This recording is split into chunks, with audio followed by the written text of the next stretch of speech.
Greetings, fellow Empyreans. I am Ashtarothi, and it is September 22nd, YC125. And are you hyped? I'm hyped. This is the Eve Universe Show. All right, welcome, welcome, welcome. We are in Turner at the moment, overwatching the Stargate. We've been here since the. I did actually take a poke into Zarzak, but given the unknown and hostile nature of Zarzak, I decided that being inside would be very detrimental to my overall health. Probably being out here is not going to be great, but, you know, got to do something. Now, we just finished the keynote, and luckily the stream just ended.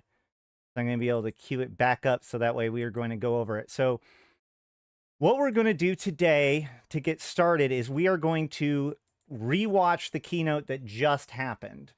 And I will pause it and we'll do like a reaction stream kind of deal with it. We will, so tomorrow, my plan is tomorrow evening Pacific time. What I would like to do is I'm going to be having a special stream. I don't know exactly when I'm going to be able to start, so keep an eye on that, where we will go over some of the best panels that we've had so far. I'm sure it is a massacre around Fulcrum. Like, it's going to be a massacre for a while. So, there's a lot to go over, guys. There's a lot to go over. We have a lot to talk about. Like the stream before we get too far. Share it with your friends, because we're going to dive into a lot of things. I have thoughts and feelings. But the too long don't read is I'm in. I am so. Who wants to come and be a pirate and fucking cause some chaos with me, guys? This is amazing. All right.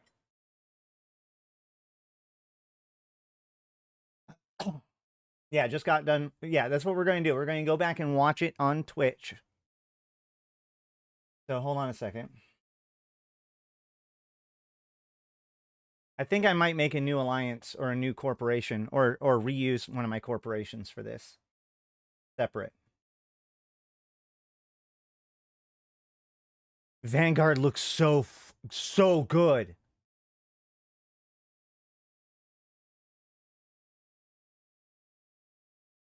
I don't know, man, because Major Nullsick, like one Titan is probably worth a fair chunk of the destruction at Zarzak. I've been calling this since I read the rules at Zarzak. Zarzak is the new content pit, right? It's the best place to just bring in like your super like brawly or like whatever you want to fight in, your little fleet. Go in there and just fight with whoever happens to be in there. It's great for streamers. Like, let's just get a fleet of battleships. You know, I'm going to get 20 freaking Marauders, and we're going to go into Zarzak and see if anybody can kick us out. They absolutely explain how it's going to be integrated. And I am actually, it is so much more than I would have hoped to have guessed.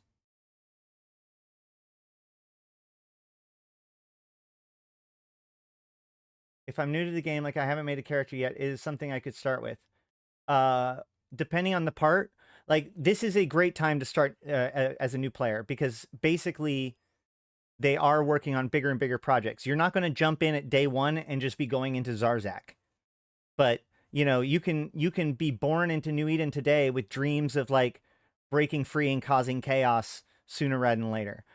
In fact, actually, one of the things that you might want to do right now is you could join the game, and if you get your feet underneath you, you can join normal faction warfare. So that way you get an understanding of how faction warfare is supposed to work. So that way when we start causing chaos in it, like, you're not learning two new systems at the same time, you know? You're kind of on the same footing with everybody. Okay, so without further ado, let us begin. First of all, the show started a little bit early, and by that I mean the actual keynote started late, because just prior to the keynote, about 30 minutes prior to the keynote, all four systems, sorry, all three systems? No, four systems. All four Jovian Stargate systems received notifications that the Stargate had switched over to a powering on cycle and was locking into place. Then the lights at about the time that the keynote was going to start started turning green. And about 10 minutes later, Vanguard baby. Hey, hold on a second. I'm trying to figure out. Is it? Yes. Hey, Sheesh. Thank you for that, Sheesh. Excellent, excellent, excellent. So the gate turned on, and we were able to navigate into Zarzak for the first time, live along with the people showing it in CCP stream. And Zarzak has an like as amazing of a visuals as you would expect. Here they are in Zarzak. Although he's not really showing that much of the visuals. You can see like there's these black explosions around and everything is all cloudy. There are, hold on. Yeah, there's gravitational protection zones around Jovian structures. But other than that, it is kind of a death cloud. So what that means is that there's no safes in Zarzak. If you get outside of range of any of the Jovian structures, it does hull damage to you based on a percentage of your hull that ramps up over time. So it will kill you. It does not matter what, and it will kill you at basically the same pace regardless of what your actual hull hit points are. You could see in the skybox right there, you could see the black hole. This is live on Tranquility right now. Oh, there's no D-scan or there's no D-scan either. Excellent. So there's no D-scan, there's no bubbles, there's no bombs. There is scripted like infinipoints. There is a station that right now no one can dock in. Dust 514 is back and better than ever. And the station is controlled by the Deathless. And you must have high standings with the Deathless in order to dock in it, which nobody has yet. And nobody has the capability of getting it yet.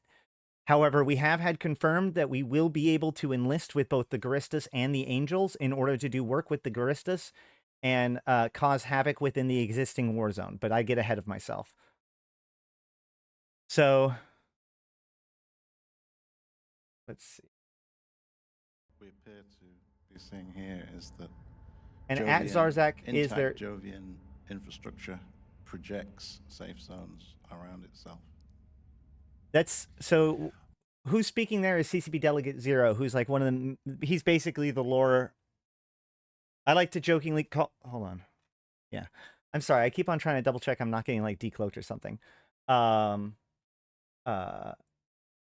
He is the George R.R. Martin of EVE Online. But you can see here there's a pristine Jovian observatory along with a in the process of manufacturing deathless shipcaster. Okay? They have loosely explained it. We're going to go through the video, and when we do, I'm going to try to put the pieces together and explain how I'm interpreting what they are saying. Is there tags to improve angel standings? No. However, I do believe, somebody can correct me or give me the details in chat if they can, but both the Angels and the Guristas have ways of basically bootstrapping your way into positive standings with them through their epic arcs. Like you basically, you join either the Caldari or the Mimitar and work for them and then betray them, which then get you good with that pirate group. So, Jen, I have feelings. All right. I think we're going to have to wrap it up there. So, okay, here we go. Out so, of CCP. here's the potentially keynote. can be found in there. So everyone. So what we appear to Ah, be seeing here. Come on. None of This you is who are so- here in the It really seems like it was just We'll just go with yesterday here. when I was with a few nerds in the basement of Klapparstígur coding away the source code of EVE Online, dimly lit with pizza boxes, sleeping bags on the floor. And look at us now. We are a nation!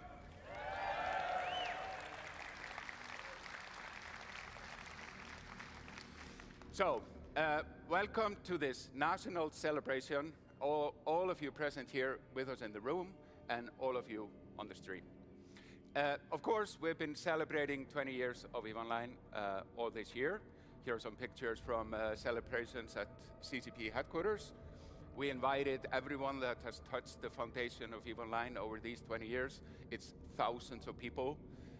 It was an amazing gathering full of love for EVE Online and for each other, and everyone that is at CCP, has gone out of CCP, gone back, thinking about coming back, and people that have just known.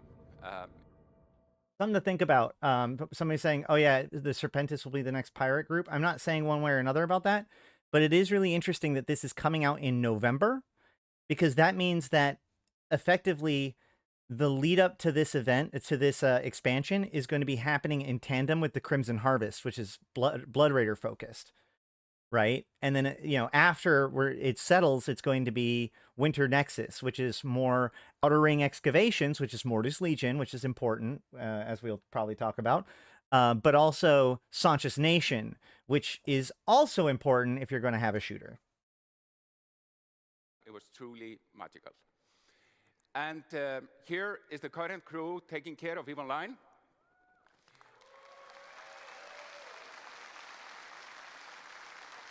Yes, and the Amar war clone units as well. Yeah, true. Beautiful bunch of people. The future is in capable hands. There's our Discord I to had get a more personal information moment about on the Ader. stream with the community team, reminiscing about everything we've gone together in these 20 years. We have indeed weathered a lot together, and it was great to talk about that. I untucked and One thing I do want to talk about that was kind of out before this that is going to be important to a lot of you guys. So, congratulations to Uriel. Uriel has been a long-term, he and I have had probably more discussions, like high-level lore discussions than anyone else. Or I've had more conversation with him than any one other person, especially when it comes to mastery of knowledge of the Jove and whatnot. He's also really known for having some really good game design proposals. He helped rename the agency drug boosters when they first came out. They had really lame names, and he helped create suggest the ideas like Pyrolancia and all that stuff. And it was effectively announced today that he is he's now with CCP as CCP Demiurge, which is a pretty fun name. So I find that really interesting. I do hope to pin him down at some point and ask him, because he obviously he and I had some very, very deep level theories about things. And of course now he knows, and theoretically maybe even has the ability to influence that in the future. But I'm curious about what he thinks about his theories now that he's on the inside. a Titan for the first time. Thankfully, this imposter Titan was exploded by the thousands of people awaiting to destroy it. I did not mine the minerals for this Titan. My day job prevents me, so it's good that it was destroyed. Building beautiful things and destroying it, that's what it's about. Talking about building beautiful things, for the 10-year birthday, we erected this monument at the shores of This is Reykjavik, cool and all, but we all know that another beautiful ceremony. things are cool. We've done cool things. Let's skip ahead a little here bit. today, a big project we are investing now in the era of carbon. We're updating the Python engine we've been using for 20 years, Python version 2. Okay. We're updating it to 3. We're going to jump on that real quick. So I had to look into this. Now, this is going to be a little bit of a nerdy thing. So, if you really want to just check out for a second, you can. But just for a minute, indulge me. Because, that's what we're here to do here. Put EVE into context for my fellow Empyreans. I know a thing or two about programming. So let's look into what it would mean to switch from Python 2 to Python 3.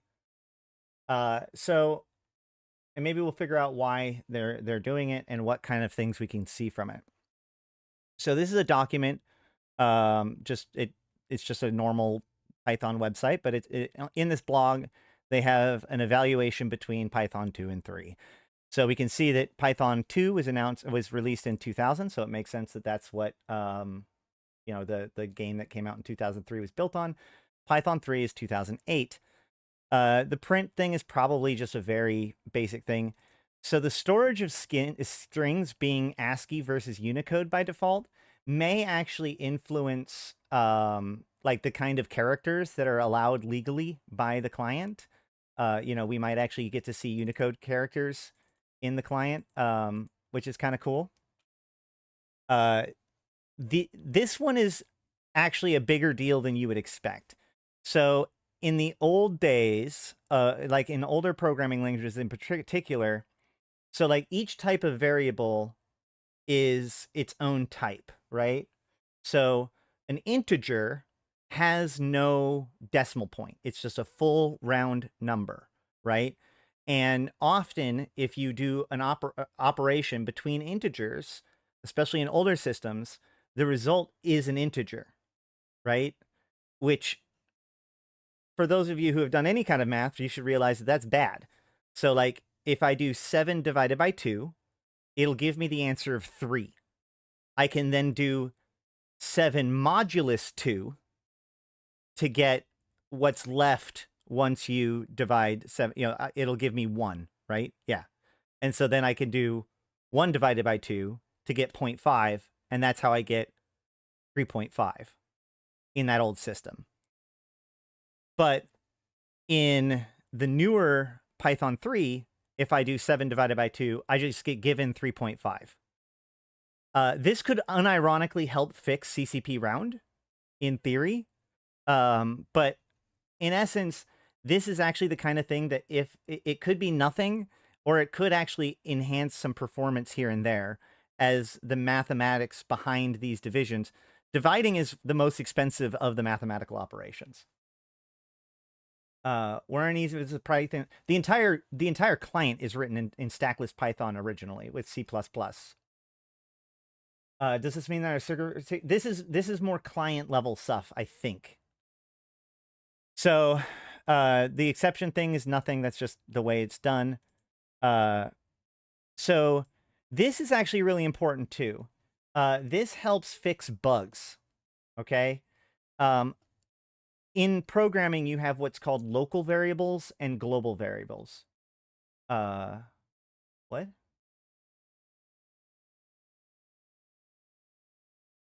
Oh, I'm sure that CCP round will survive in some ways. Where's the square root? I don't know about I haven't seen anything about square root. Square root is usually a more complex math function. Like it's usually like in C# at least, there's like a math object, and that math object can perform operations like square root. So I'd be like math square root and pass in the number or the variable that I want square rooted. Either way, I digress. So this is actually really good. Global variables should never change. This is kind of a modern convention. Why is my skin like this? My lighting is terrible today. Hold on. Oh, I think I know why.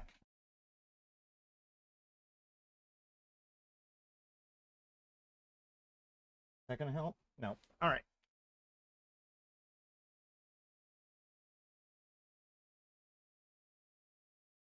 Sorry, I just jumped on without doing it, without like preparing too much.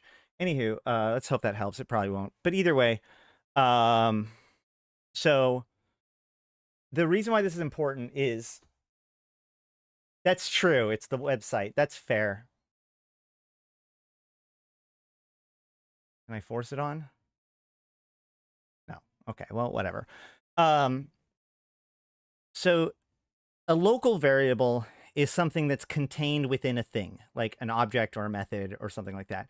So only within that internal method can it be accessed and manipulated. This is considered good.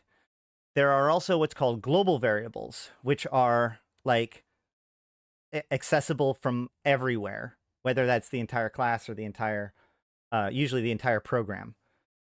And, this is somewhat frowned upon in programming, but it's particularly frowned upon to allow those to be manipulated. Because the thing is that like everything's relying on that one variable. If everything's looking at that one variable and it can just be freely manipulated, then multiple processes could be interacting with that variable at roughly the same time. You can get into race conditions, you can get into wedges where like both things are trying to access it and waiting for the other one and then nothing happens. You can get it into states that you don't expect because maybe you're iterating through it here and then you're also iterating through it here, which means it actually just iterates twice as fast for both of them. Just bad things happen when you manipulate global variables too much. So this allows them to be more protected, just as a good, study, potentially eliminating some source of bugs. But here's where we get into bigger things. Python 2 has a more complicated syntax than Python 3. Python 3 has an easier syntax. Python 2 has X range. Python 3 has range. And more importantly, libraries are not forward compatible, and there are libraries that work with Python 3. And herein we get the real answers why this is happening. Python 2 is no longer in use in 2020. Python 3 is more popular than Python 2, is not backwards compatible. So what this means, two things. First, it means that you are gaining whatever new advantages came from Python 3, as we've been looking at, when maybe there's new methods, new, more efficient ways of doing things. Keeping your language updated is good for a variety of reasons. But in this case, if you're going to be a game company and you're going to continue to be hiring new talent, people are not going to be coming out of a university knowing how to program in Python 2 anymore. They're going to show up and be like, oh my God. Like I showed up one time when I got to my first, one of my first main jobs, I was working on a C++ program that was like written in 98. And I was just like, my whole college career like collapsed because I was working on such a dinosaur. This is going to be the same thing, right? Like asking somebody to come in and do that. It's going to be like asking like, oh yeah, don't you know Fortran? Like whatever. So if nothing else, this is future-proofing their ability to hire talent than just making sure that the client is up to date, in my opinion. All right, that was a long diversion. I hope it was worth it.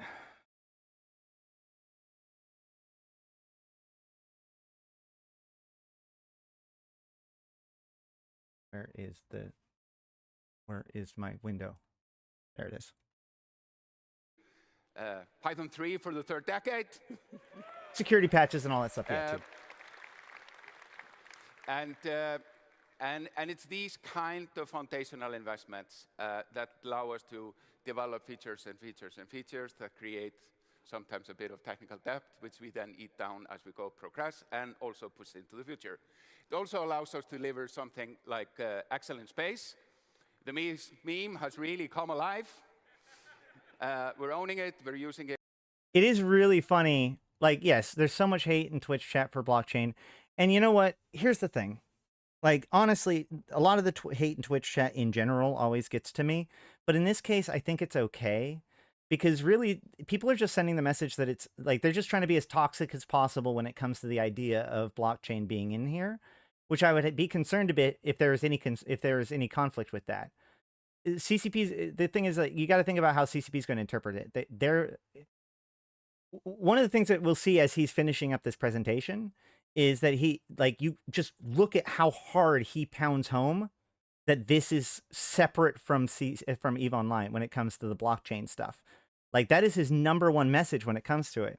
So in essence, they're okay with that thing because like the people are like, yeah, we don't want this for tranquility. And they're like, yep, exactly. So of all of the hate, that's not the bad one. It's amazing. Excellent space has become real.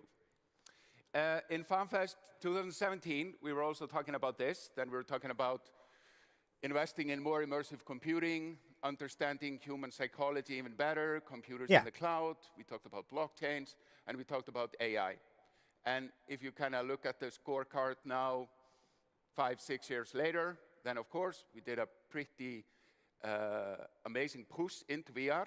We took a break last year. The market is not really there. We are long-term. We still don't know how big of a deal Quasar is, but we do know that it was a big enough deal that it was a precursor to the shooter. Believers, we believe this will come back. A prerequisite, I guess. Market emerge. The friendship machine is based on a big research we did in 2018, talking to all of you here, both at Fanfest and through surveys. It really given us a deeper understanding what is really the fabric that holds EVE together. Quasar is the manifest of this computers in the cloud. We announced Project Awakening at the start of the year as the blockchain thing. And of course, AI is in a bit of a massive bubble right now. It's hard to see through everything that's going on. But new Utan was generated by a generative process. There was a generative process that created new Utan. So we will continue to harvest these kind of technologies. Because this is ultimately the focus. I am now at the point in my life where I'm quoting myself. You can find this on YouTube. This is a sleep-deprived Hilmar, early 2003. Other games focus on having people go up against monsters, maybe in small groups, whereas EVE is focused on building a society and supplying people with the tools and the rules to build it. That's a lot what we're taking into this, into Project Awakening. As we talked about on this stage last year, we have a small team exploring that. We announced earlier this year that we've raised $40 million in external funding, which is important. We want to isolate this endeavor from everything going on with EVE. Isolate. $40 million is quite a bit of money to do this, so we expect a lot. Okay. No pressure, little team. Hold on. There's a phrase he says. And we're doing this because we want to take daring experiments that will teach us more about the craft of building virtual worlds and building societies. I know a lot of people are excited to hear more about Project Awakening. It's early days, so stay tuned. But what I can say, though, is that in this project, we're leaning very heavily into third-party development. Third-party development. We're not building it. And invent a new, more inclusive business model around these kind of things. Okay. That to me is, smoking gun is the wrong word, but I think that we need to not ignore that phrase, and not necessarily in a bad way. Let me see if I can rewind it like a second or two. Oh no! Into third-party development, and we aim to invent a new, more inclusive business model around. Invent a new, more inclusive business model. So, look, I don't know what exactly they're going to be pulling out with all of this, but basically, I wouldn't read this as, we are CCP. We are using your money to chase Bitcoin. Okay? I would read this as, we are CCP. We have convinced investment firms that because we invented Plex, we are the correct people to work with on this. I seriously think that Plex is the secret here. More inclusive membership, right? In other words, CCP, in this world of like transitioning to free to play, as the world has done, CCP was the very first people to introduce this idea of Plex, where they moderate the transition of in-game effort into paying for premium time, which is a commodity that people are willing to pay real money for.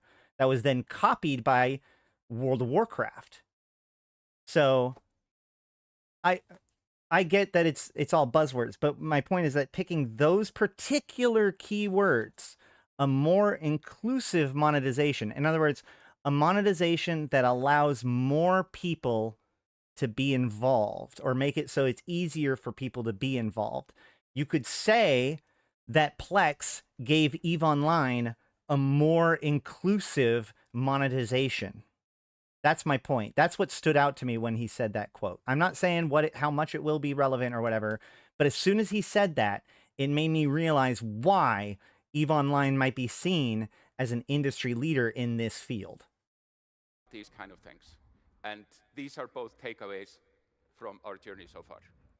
But as before, yes, it could be just, I mean, like, we don't really fully know what pay to earn even really means in a successful way yet, or even if it can be successful. But my point is that this isn't about what it is. This is about how they convinced people to give them $40 million because they're the right ones to do it. That's the thing that I always look at when it comes to this. This remains true. EVE has its own path. You will see a lot of that here. It's about Quasar and Carbon and awesome things. And this is all separate from that. So, why is this idea of EVE Forever so important? Why is it so powerful? Well, we all share a secret. We have this extra dimension in our lives because of EVE Online. Regardless of our earthly existence, we can together manifest an amazing new reality. And this is a rare and beautiful gift that we give to each other because of EVE. Oh yeah, pay to earn is fundamentally flawed in my opinion. EVE forever!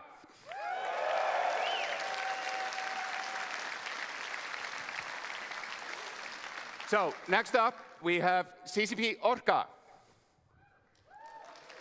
I'd be willing to be corrected on that, but even then, I still think that they could sell themselves to a room full of crypto nerds that they're the right answer.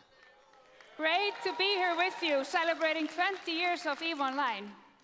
Through these 20 years, we've had multiple gateways of tapping into New Eden, through brand extensions like books and comics and merchandise and other games, and of course, through EVE Online. And it is through your actions that the amazing stories get created, new connections are made, and friendship are stronger. Over the years, we've had over 60 million players help shape and create the EVE universe. And we will create more opportunities for meaningful connections, new connections, and for friendship to go stronger. And we will make sure EVE will go on forever. So that does remind me that there are two major goals to these sort of presentations, okay? A keynote presentation has two goals. One, victory lap the previous accomplishments, particularly the last year, but in this case, you have the 20-year anniversary, and set the tone for the future. So, you know, the first chunk of it, we are still in that, like, the victory lap phase. Look how great we are, guys. Ever since CCP was founded in 1997, tabletop games have been a huge part of our culture, with Hættuspilið, or Danger Game, being the very first game ever released. For me, it was a popular pick during weekend game nights, and now the younger generation is joining in as well. In 2009, we released EVE Conquest, which I'm assuming has been a popular pick for some of you.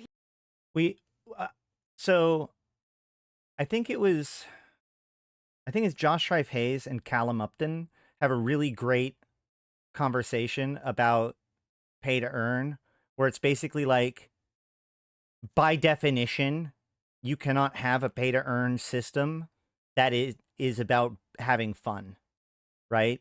Because if it's something that people want to do, then there's going to be competition for that thing.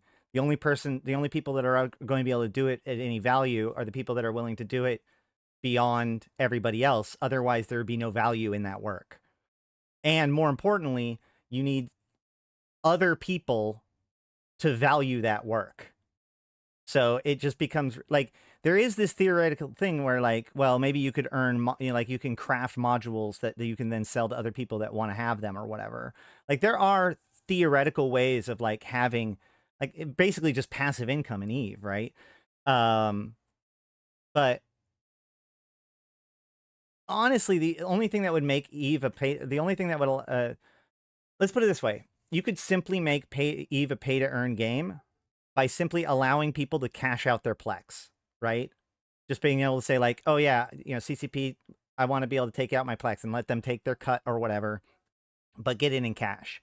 Think about how that would influence, like at that point, every single ISK, like every activity, we already have the ISK per hour problem. At that point, everything becomes measured by its real life value above all else. That's not great. Certainly from a design perspective. Here, and ever since then, it has been a highly requested product from the community. I kind of want to. So has it anybody was played the with great tabletop joy game that yet? we Should I get it? announced earlier this year, new strategy board game set in the EVE universe in partnership with Titan Forge, which have been the perfect partner for this project. They have EVE players in the team, and our very own Rix Jarvix is also included in the project. Give him some applause.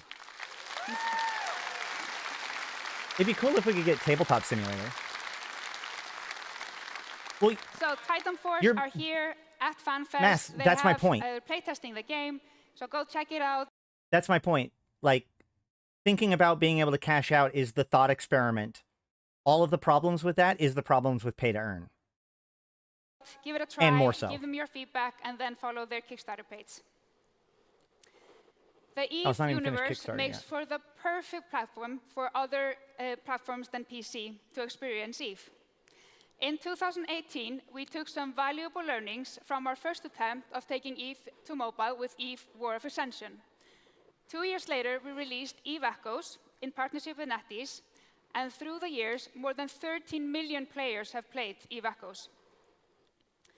EVE Echoes continues to bring the EVE experience to mobile, and later this year, they're releasing new area of space with new enemies and new rewards. Plex already does that theoretically. New ships will be introduced, including the advanced Black Ops battleship for even more. Yeah.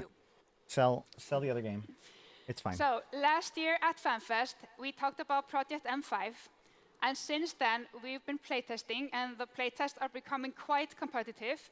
I did extremely well crossing my coworkers in the very first one, but I'm not going to share how I did in the last one. And now we can share with you that EVE Galaxy Conquest, a 4X strategy game, is coming to a mobile device. I'm super pumped about this, but I'm also very concerned. But in a bit of a different format. EVE Galaxy Conquest opens the gate to New Eden for even more to embark on their own journey and write their own histories. You start in your own corner of space. From there, you build your station and grow your fleet. You will then eventually run into other players. Then you have to decide if you're going to join force with them or destroy them. Somebody in Twitch chat unironically asked, and I thought it was actually a funny question, but somebody asked, "Is this made in Unity?" Which is really funny because I hope not. Chances are CCP's been leaning on Unreal as their engine, and you could also build this in Unreal, so there's a really good chance that it is done in Unreal. If this was done in Unity, that could be unfortunate, and it could actually, no joke, delay the release of this game if it ends up being true. But I suspect, whatever. But the 4X, I mean, like, I wouldn't be concerned by the 4X. Like, the worst it's going to do is the influence that EVE Echoes has had, which is to say basically very little, except for bring in some new players, right? Like, if it's not great, if it's not for you, then you just shove it to the side and you're done, right? It's almost certainly Unreal Engine 5, but it's just so funny to think that it is Unity, right? Yeah, they said Unreal Engine. I know. They've gotten really close with Epic, but it would be a funny thought. The thing that I'm concerned about is the null blocks are basically 4X with extra steps. Yeah, because you play as an individual pilot. The point is that, and they said this when they first announced this, like, in a null block war, one person out of like 30,000 gets to be like the strategist. So the point is to open up that idea of like the strategic level gameplay to more players. but I think that I'm kind of excited about it because it looks like it could potentially be fun, but I'm really worried about its monetization, right? Because like a 4X game, if it's mobile, does it always have to be against other people? Like, can I play like Civilization or whatever? Because that's when I think of 4X games. Like a lot of 4X games actually don't do great as a multiplayer game. But when you add on to the fact that it's a mobile game, which means it's probably free to play, and these little bonus, like the Plex and all that stuff at the top sort of confirms that it's like this has a really good chance to be good, but it has a real good chance to be like one of those things where it's like a great game is destroyed by bad decisions. No, because you've got ISK, which is a non-premium currency.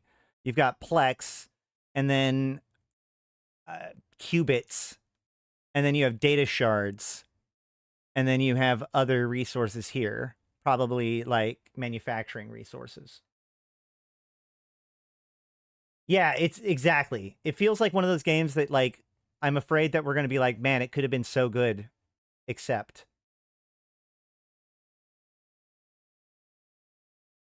Hey, sheesh. All right, fine. I'll keep going.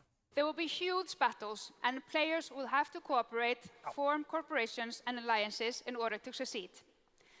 We will launch initially for Android and Apple devices with a PC client planned later down the line. We will be soft launching later this year in selected territories. For more information, please sign up at EVEGalaxyConquest.com.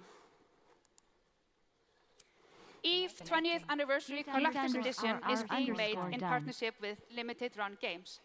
Now, over the weekend, we are reopening for orders with a limited number of boxes up for grabs. The box is full of great items, like the very first ever documented mention of EVE is dying. They don't mention this, but this is actually from the beta of the game. The game was not officially launched yet, if I remember correctly. Maybe this one is the one that's after the beta, now that I think of it and look at the date. That comment is since 2003, but they're still going strong. Maybe, no, this is probably after it's been released. There was a post during the beta. Box. My personal favorite being the Fido Plushie, who has been hard at work at our office. He's been quite busy, but he's actually looking for a new home right now. Is anybody here that wants to take care of it for me? Yeah? Are you good? Yeah, May 2023. Yeah. That's Send us a picture.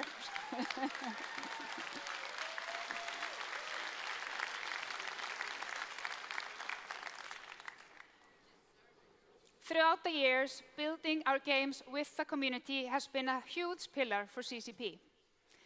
With the CSM and third-party developers having played a key role in how all of you experience EVE Online today.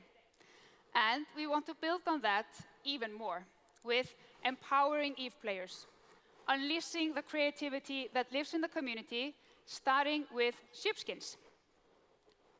And we hear your ask, some better than others.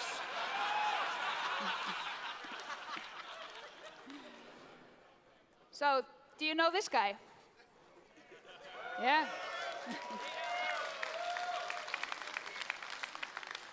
A long-time dedicated EVE player, T. Amber, who has been creating skins for EVE as a hobby for at least a decade, has now officially partnered with CCP, so you can expect the skins, see those skins trickling in.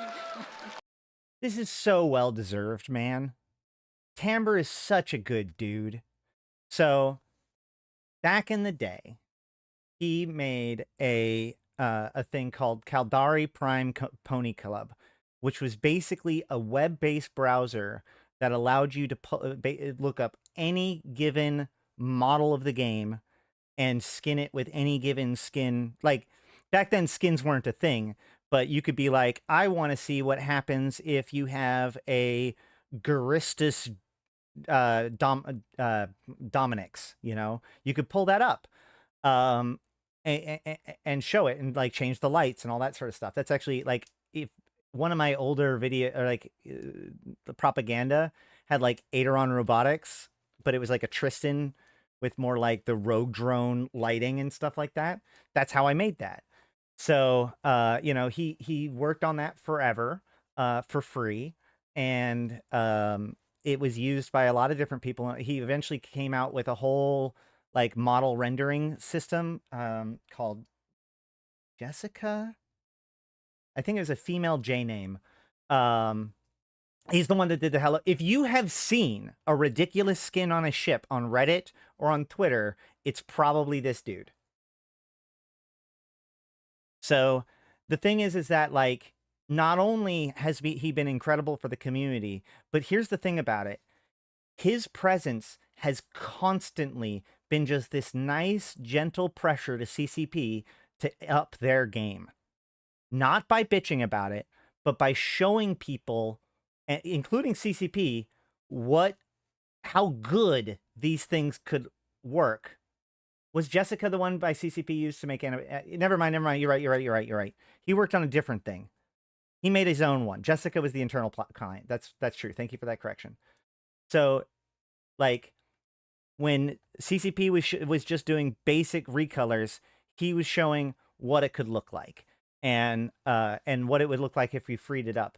So the fact that he is now like literally working with CCP to have his skins brought into the game should be exciting for everyone. Unless you hate skins, then screw you.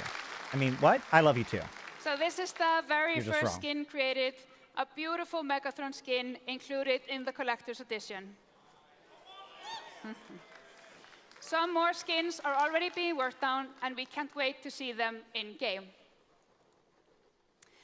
The EVE Partnership Program exists to support the most dedicated EVE player creators out there. This year, we took some steps to further level up the program. In Viridian, we granted members of the program early access to our Singularity test server, so to give them adequate space and time to create high-quality content, which was then readily available for everyone on release day. We have made partnerships that allows us to compensate for community-created content, channeling the passion and creativity that lives in the community into a viable source of income. And Twitch drops. Thanks, guys. Like, comment, and subscribe. Join membership. Thanks to patrons. Blah, blah, blah, blah. So they can bring EVE rewards to their own communities. And we will continue to actively back player-run tournaments and give access to tournament tools. So unironically, though, there is. Let me pull something up real quick. There is something else to talk about real quick. How am I gonna pull this up? Hold on.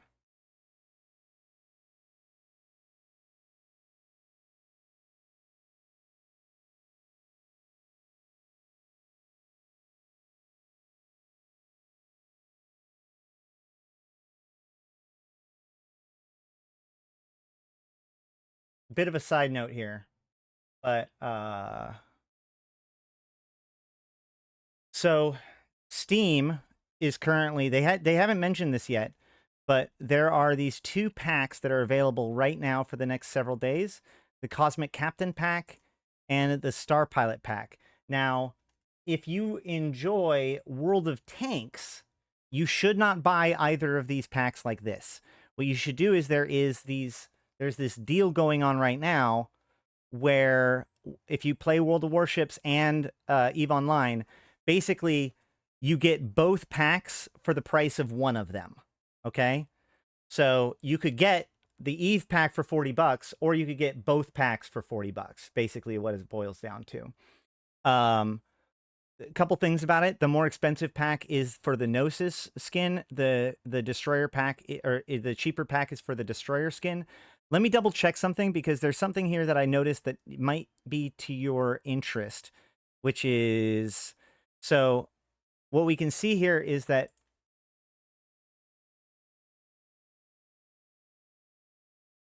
the Destroyer pack comes, actually, hold on. Yeah. Comes with 7 days of Omega time, 295,000 skill points, and 3 trinkets. for $20. But the Battle Cruiser pack comes with 350 plex, 135,000 skill points, and a Cerebral Accelerator, and 2 trinkets, and 3 days of Omega time.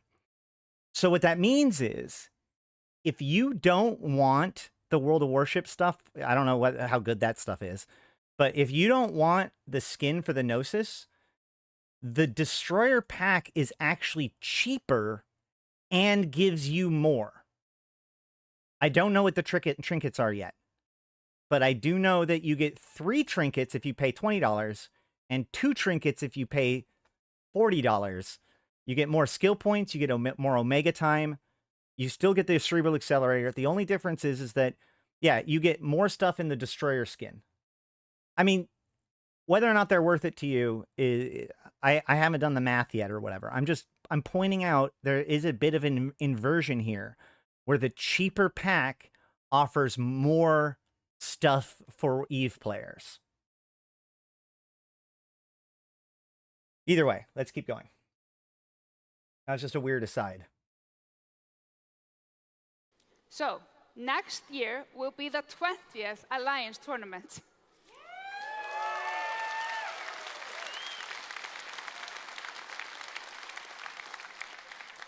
So just like EVE celebrating 20th anniversary this year, this milestone gives us a huge opportunity to celebrate in style with a bigger event than ever, one we're really looking forward to. Since the start of Project Discovery, EVE players have completed more than 380 million classifications, leaving a huge impact on the scientific community. Continuing this incredible effort, next iteration of Project Discovery, we will take our learnings from COVID-19 and apply them to cancer research.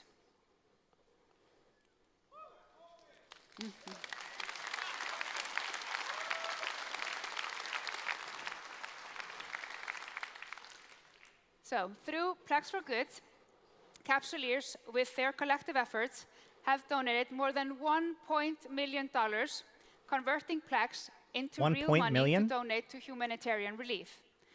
In the spirit of empowering EVE players, we are turning this into an always-on and a player-driven initiative. So, I'm very concerned about this for a couple reasons. One, in a weird way, this does allow that like cash out thing, if only through philanthropy that we were just talking about. But like, I find this really bizarre. The thing is that Plex being for good also being because I have like a real life. No, and it's expensive. Anyway, so the Plex for Good campaign focuses efforts at key times. Now, they could announce like that they're switching over to something as a way of like bringing focus, but I wonder how it's going to work as just like a perpetual thing.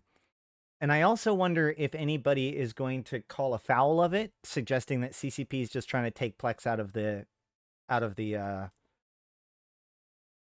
of circulation while getting credit for donating money to charities. So donations will be accepted continuously, and suggestions no, but I'm sure on they which can. cause to donate to, whether it's in real life or in game, will be done in close partnership with the community.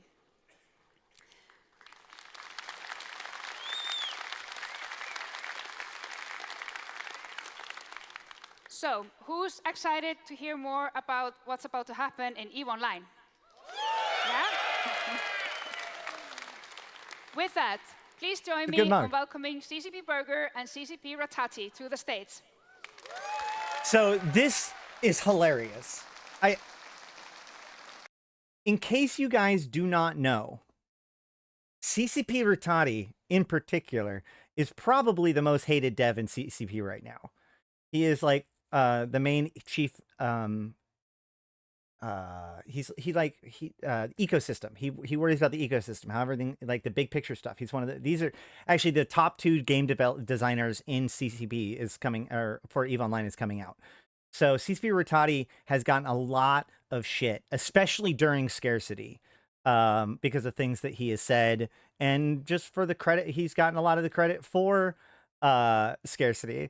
So when he comes in, half the people in this room, over half of the people in this room, want that man fired. Whether or not they're right to think that, I guarantee you, in the back of their head, like, there is a significant portion of people in that room that wants the person coming on stage to be fired.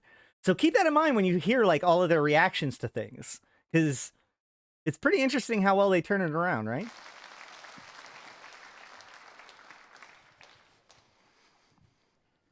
Nothing?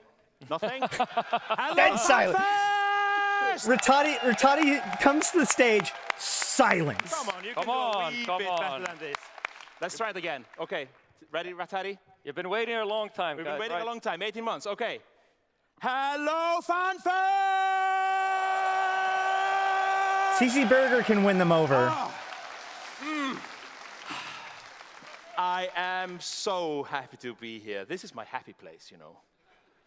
What a great Fanfest this has been so far, and it's just going to be wilder, wilder, wilder. One of the most famous ones is that CC Rattati is the one who said scarcity breeds conflict. Happy 20th anniversary.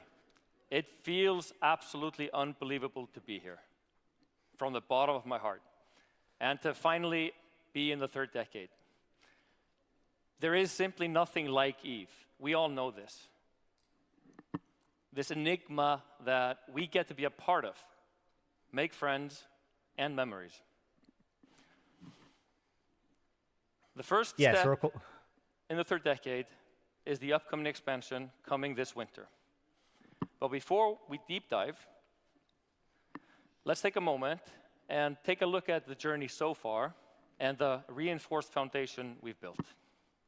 So, last Fanfest, we announced that we were going back to expansions, starting with Uprising, followed by Viridian.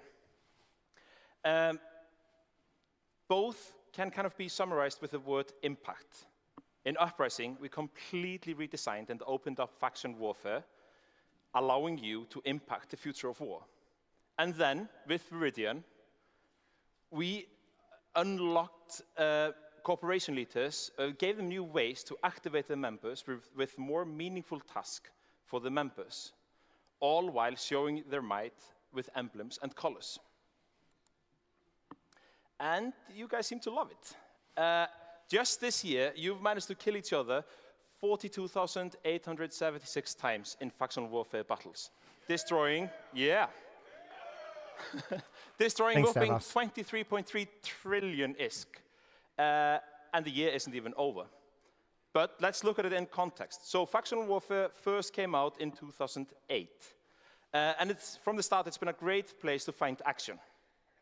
Action that leads to destruction, that keeps us industrialists very busy, and busy industrialists means happy industrialists. All in all, you have managed to destroy a whopping 288.1 trillion ISK in faction warfare. And look at that pattern, though, right? You can totally see. So we get the faction warfare. Faction warfare in the beginning is very lackluster. You get faction warfare rebalance. Now you get into the golden age of faction warfare. 2016 is Citadels. We hang on for a little while, but it starts to decay as we see that CCP has given up on faction warfare, and then bam. And now we've gotten as many kills this year as we used to during the golden age, and it's not even the end of the year yet. Is this number about to take a jump? You've also been making your citadels prettier, and in true Eve sinister fashion, the Singularity Obsidian is the most popular color. Who would have guessed? But I want to point out my favorite color, the Pulsar Pink. Yes, it's to be the fair, number a lot 4, of the so colors there actually is don't hope. look good, I found. And Having you've black at activated least your on one of corp the colors members makes it with look cooperation goals, keeping us line members busy. This doing graph is things that stupid. matter. And there have been plenty of individual contributions. They start slow, but it escalates quickly. This is dumb. Rather quickly. Quite quickly. the reason why I say this is dumb is like, what are you actually even saying with this broadcast? Oh my God, when you compare the number of people contributing versus the number of contributions given against the number of projects there are, did you know that there are significantly more people contributing to projects and significantly more individual contributions than there are projects? It's just, I don't know, man. It doesn't feel like a meaningful stat. Yes, we're doing the playback. But ultimately, we all know that killing is just a means of communications.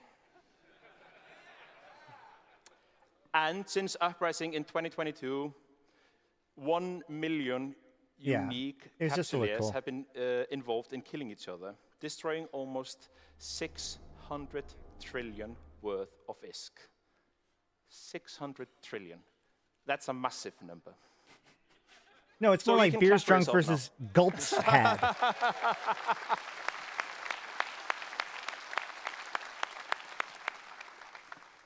But fundamentally, these are our pillars. And at the center, strong organizations. Your corporations with healthy income, ready to support and incentivize your members to contribute to your efforts. Recruiting and training confident new cadets, fresh from the Air Career Program, and even new opportunities. No one teaches the game better than you do. We just provide the basics. But NPC organizations are also a massive part of the equation, giving them reasons and motivations to fight so that you can choose to enlist and align with them and fight for them and their cause. And second of all, huge changes in how we wage war, the weapons you wield, and why. But all the while delivering on the ultimate science fiction, the spectacle of living in a massive world, surrounded by others, finding secret gates powered by ancient technology. The front lines get people into space and into fleets, blowing up stuff, and having direct impact on borders and sovereignty through clear objectives in space, for small gangs and solo, but still a part of a larger effort. Frontline Advantage represents a collective effort across multiple systems and thousands of players that all contribute to an actual change in the universe, enabled by Quasar tech. We implemented the first step within LowSec to reinvigorate and modernize faction warfare, but also to introduce these new and improved conquest and sovereignty mechanics, learning from the Triglavian invasion. We've been strengthening organizations, providing new tools or new income streams through enlistment and loyalty point taxes. Air opportunities and cooperation projects have proven to drive up cooperation in player organizations, giving capsuleers more ways to contribute to the greater good of their group, all while wearing your emblems and colors with pride. Hang tight. During this era, we've been weaving player impact and storytelling together into a larger narrative. With your effort, you've unlocked new technology, such as shipcasters, transmuters, Tech-2 dreadnoughts, like the stream, all a part of a compelling story, adding more sand to the sandbox. With this foundation in place, we are confident in the third decade.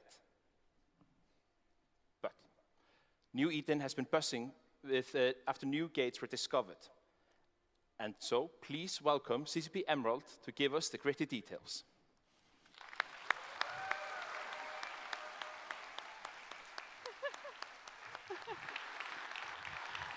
Hello, everyone. Happy 20 years! Woo! She knows how to give a presentation. I am so excited to be here, and I'm even more excited. Look, I would have loved to have been there, but I'm happy to be here with you guys too. Like, you know, it would be a logistical nightmare to be able to do these breakdowns for you guys. I work for you guys. I'm here with you guys. It's fine. Somebody's going to give me some codes. It'll be fine. Share with you what you can expect in EVE's next expansion. We have already been on an amazing journey getting here. It started back in August when footage of a secret meeting was circulated. Oh, that reminds me. Guys. for all of the members, there are new emotes. I totally forgot about this. Let's talk about this. Before we, I'm gonna tease it even more than they have now. But check it out, guys. In celebration for this, we now have the different empires that are going to be available for enlistment, except for the Guristas. Now, here's the problem. I don't actually have enough emotes for everybody, so I'd have to get rid of the ones that I already have. But if I get enough new members, I think I need 12 more, then I'll be able to throw the Guristas on here as well. Also, I now officially have 420 views on this stream, so I think y'all know what that number means. Anyway, let's carry on. In this meeting, an invitation from the mysterious Deathless Figurehead was shared with representatives from the Angel Cartel and Guristas pirate factions. And we all know who these guys are, because we've watched all my previous videos. EVE Operation Epiphany. EVE Ops are events that put the power into your hands. Stop. Notice something. This is critical. This is one of the first things that they slip by, okay? Yeah, whatever. Twitch chat is always that way. So, they now are calling these EVE operations. Why are they doing that? Because one of the biggest problems that they've run into with the new like faction campaign events is the name faction campaigns, because everybody associates faction campaigns with faction warfare. So by calling them EVE operations, they have a much more neutral tone to it. Does that track? Now the question I have, hey, cool. The question I have is, does this mean that we will have both? If the factions do something, is it a faction campaign? And if it's more generic, then it's an ops. Or if it's a shorter lived thing, it's an ops. We'll have to see whether or not ops are separate from faction campaigns, or if that's basically replaced faction campaigns. To impact New Eden and co-create with us. This EVE Ops event called upon you to find the gates to a previously uncharted territory of space. You rose to this challenge, and you did it fiercely. You found the map fragments that unveil... Oh, if you want to help me get those emotes, you can become a member for $1. Unveiled each gate's location, and you solved puzzles with tremendous focus. You successfully uncovered all 4 gates in record time. Okay. I appreciate what she's saying, especially because of the other things that she says. Obviously, CCP was quite impressed with our efforts, but calling it record time seems a bit ridiculous, right? Hey, Sheesh! Thank you for that, finally becoming a member, proper member. And Davos, thank you. There you go, guys. Now you get all of those emotes and also videos early when I get a first editing done. Yeah, what record? Congratulations. The first time you broke the record. I don't know what that means.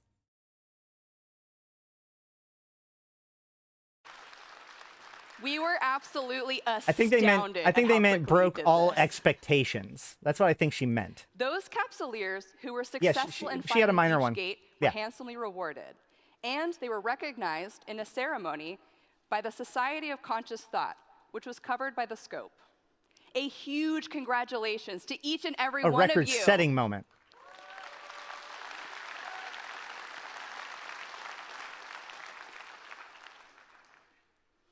All your hard work has finally paid off. The gates you discovered open today. Zarzak is free to explore. This series of events is the spark that will ignite EVE's next expansion. And are you ready to find out what's coming in the expansion? You help me be. All right, here we go. Here we go. Are here you we go. ready? Here we go! Ah! Nope, that didn't work. All right, fine. We'll do it this way.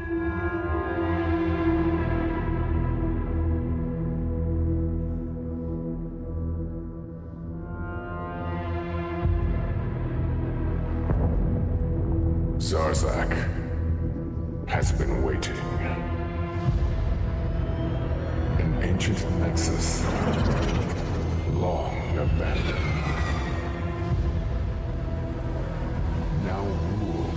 insurgents. The fearless. The deathless.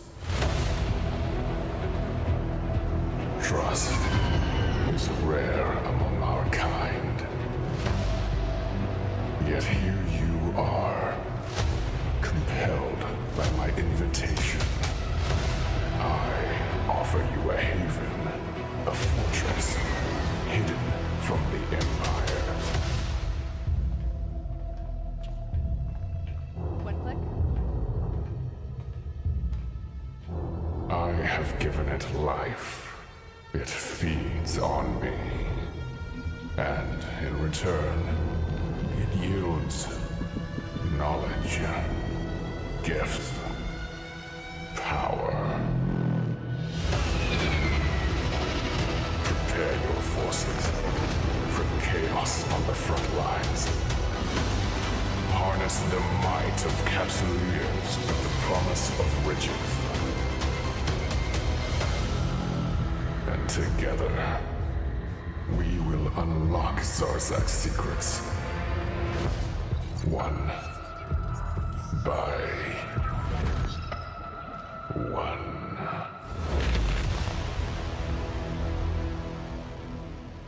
Okay, guys, we're going to go back and break that video down beat by beat because there is a lot to cover.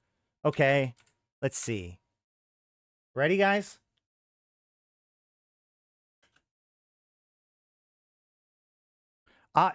TLDR, I am in, man. I'm so fucking in, dude. All right, hold on. Okay, so this is Zarzak. They're coming through the gate. Zarzak has been waiting. First things first. So we have here the new Angel Destroyer as well as the new Angel Battle Cruiser. Okay? So we've seen the stats for the Angel Destroyer, but this is confirmation that we're going to get an Angel Battle Cruiser, and you'll see later on. You'll see the one that looks like a Drake. That will be the Garistas Battle Cruiser. So we're getting pirate battle cruisers as well. An ancient nexus, long abandoned. It's not the Deathless because these are the guys showing up. This is the Angels Cartel and Garistas showing up to Zarzak. So see, here we got Esri Helkazotsu of the Garistas and Rafik Zohar of the Angel Cartel, who have now been working together as the Guri Malakan. They've clearly decided to arrive at the invitation. Now ruled by the insurgents. The fearless.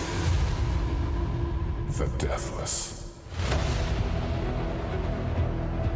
Trust is rare among our kind. Yet here you are, compelled by my invitation. I offer you a haven, a fortress, hidden from the Empire. One click. I have given it life. It feeds on me. And in return, it yields knowledge, gifts, power.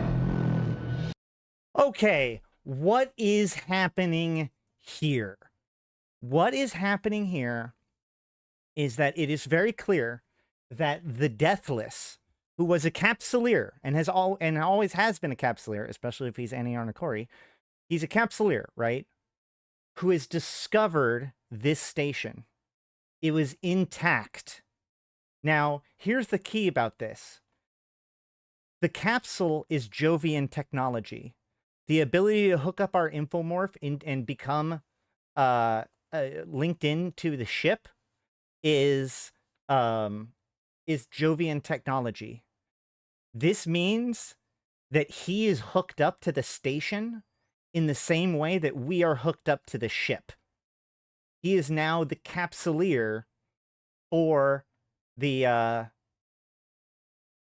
station. It's feeding on him because he is its mind and will. And that's what it means by it's feeding him information. He is now the fulcrum in the same way that we are the ships that we pilot. Okay? That is what's happening here. That's why he has so much control over it. That's probably even why he's starting to appear more and more Jovian over time, because he's literally interfacing with Jovian technology, potentially even being augmented by it for better interfacing. He is literally golden throning his way into being the pirate lord.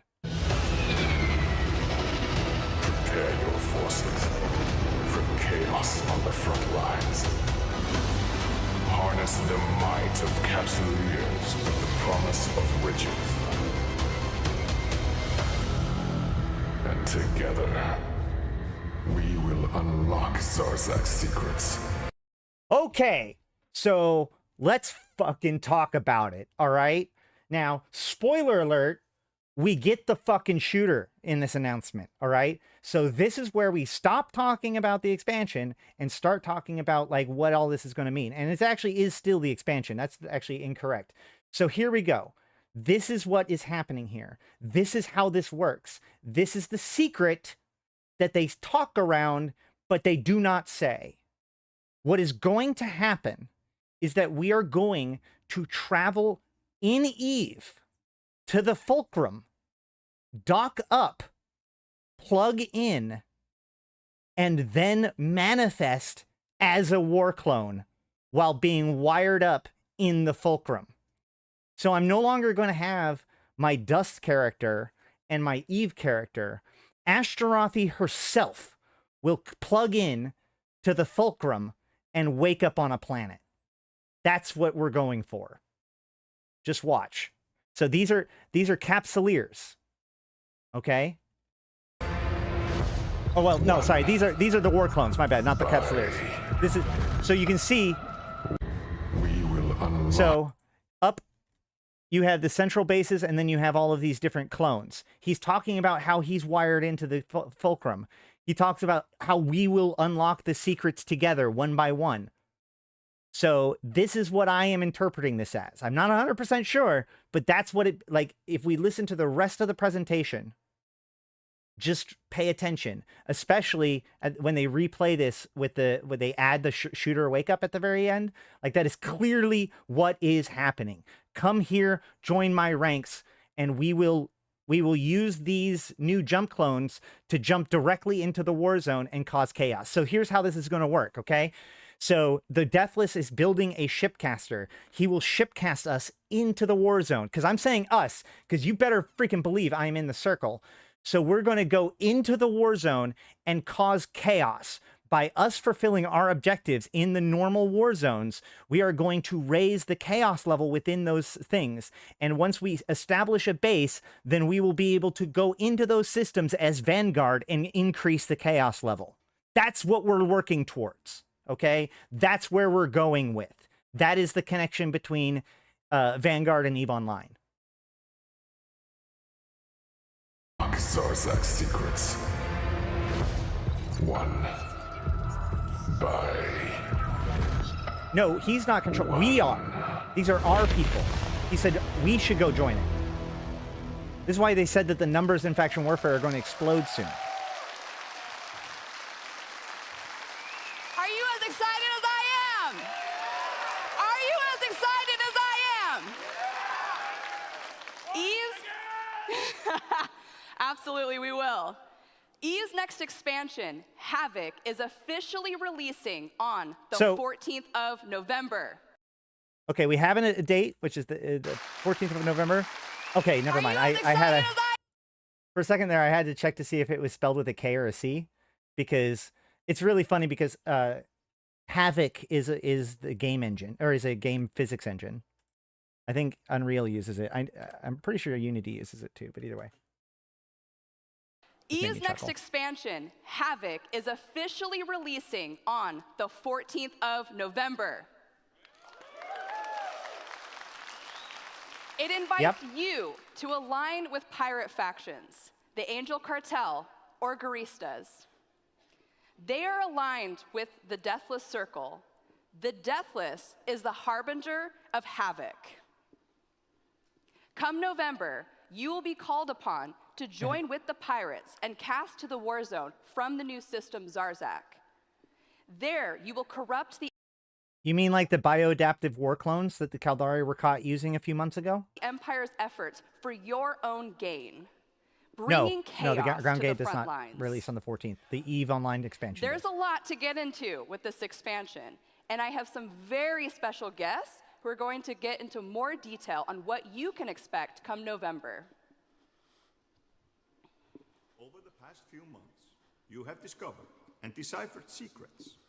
Through working together and pooling your resources, you accomplished the goals set out in Operation Epiphany.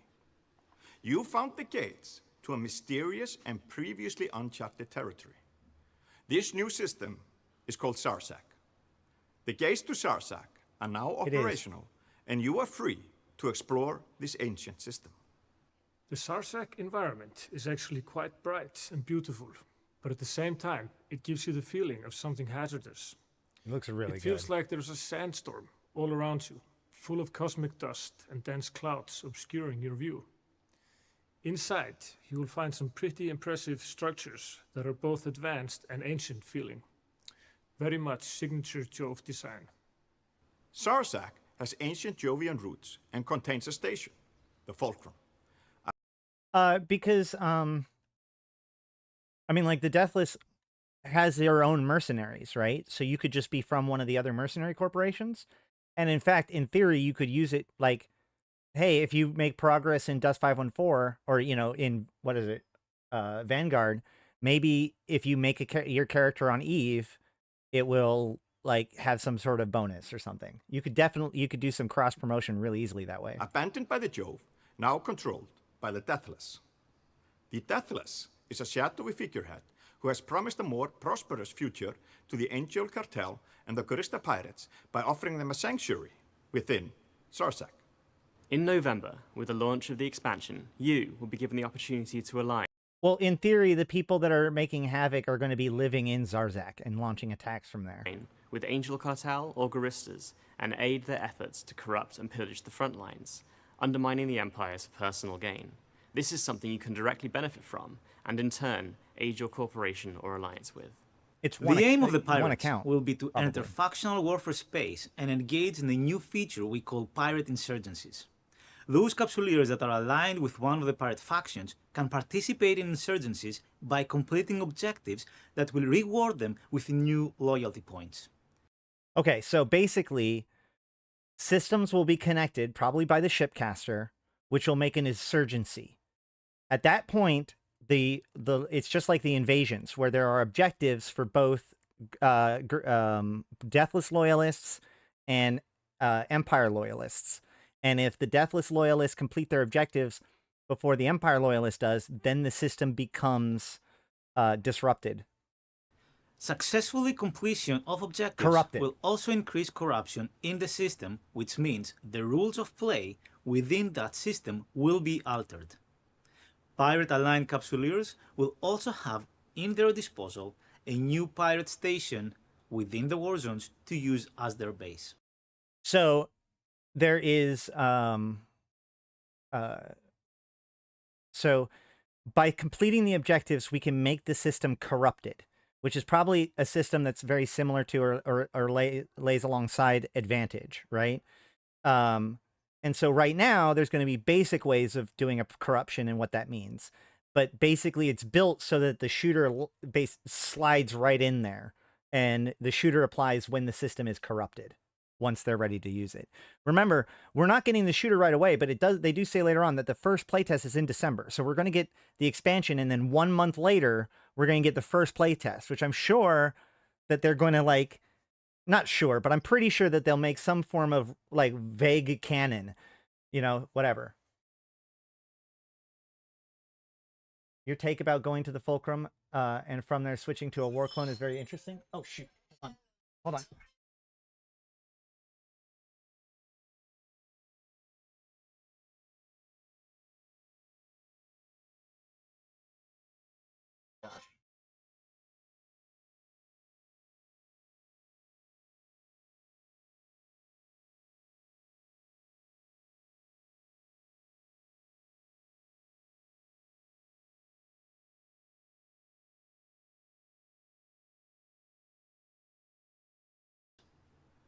Those who choose to oppose the pirates will have the chance to disrupt pirate activities by successfully completing their objectives first and increasing the suppression in systems.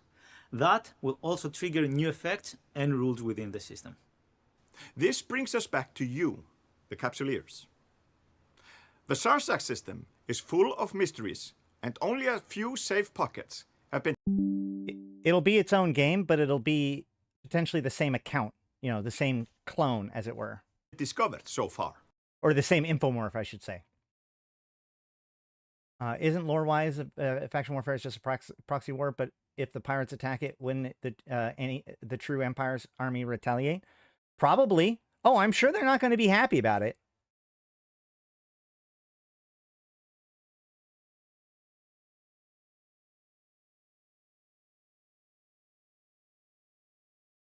We're going to be messing with some stuff.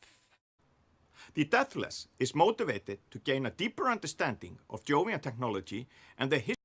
The reason why I point this out is because as they go forward, they're going to talk about how it's one game, one team, one thing. And that tells me that their focus is not splitting it up, but to make it so that you feel like it's all integrated as much as possible. That seems like a very clear focus, especially with how tightly they integrated it. They could have not integrated the shooter. That was the expectation. That's what they kind of set up to be the expectation. So the fact that it's this way is really like they drive home the idea that this is one game or one, thing. History of this system. Even if it's split across they will multiple be calling clients. on any Capsuleers willing to help them with their research efforts. Furthermore, the Choristers and the Angels are rumored to have the intention on giving early access to their new destroyers to any Capsuleers who come to their aid.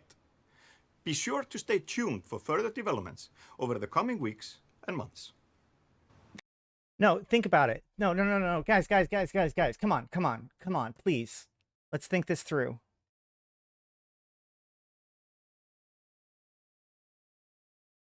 Hold on.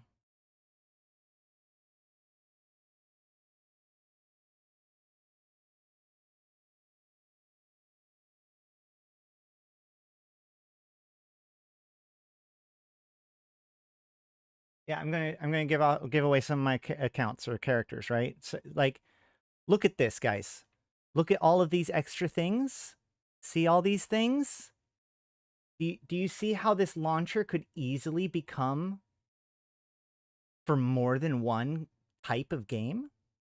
You get how this works? Ah.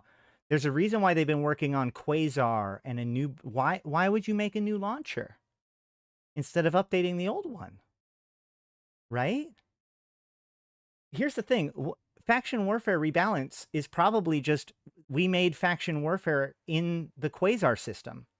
That's why we have these strange new improvements, like the fact that Faction Warfare can update in the same day without a downtime. It's because they rebuilt the rules in Quasar. This is what they've been working on.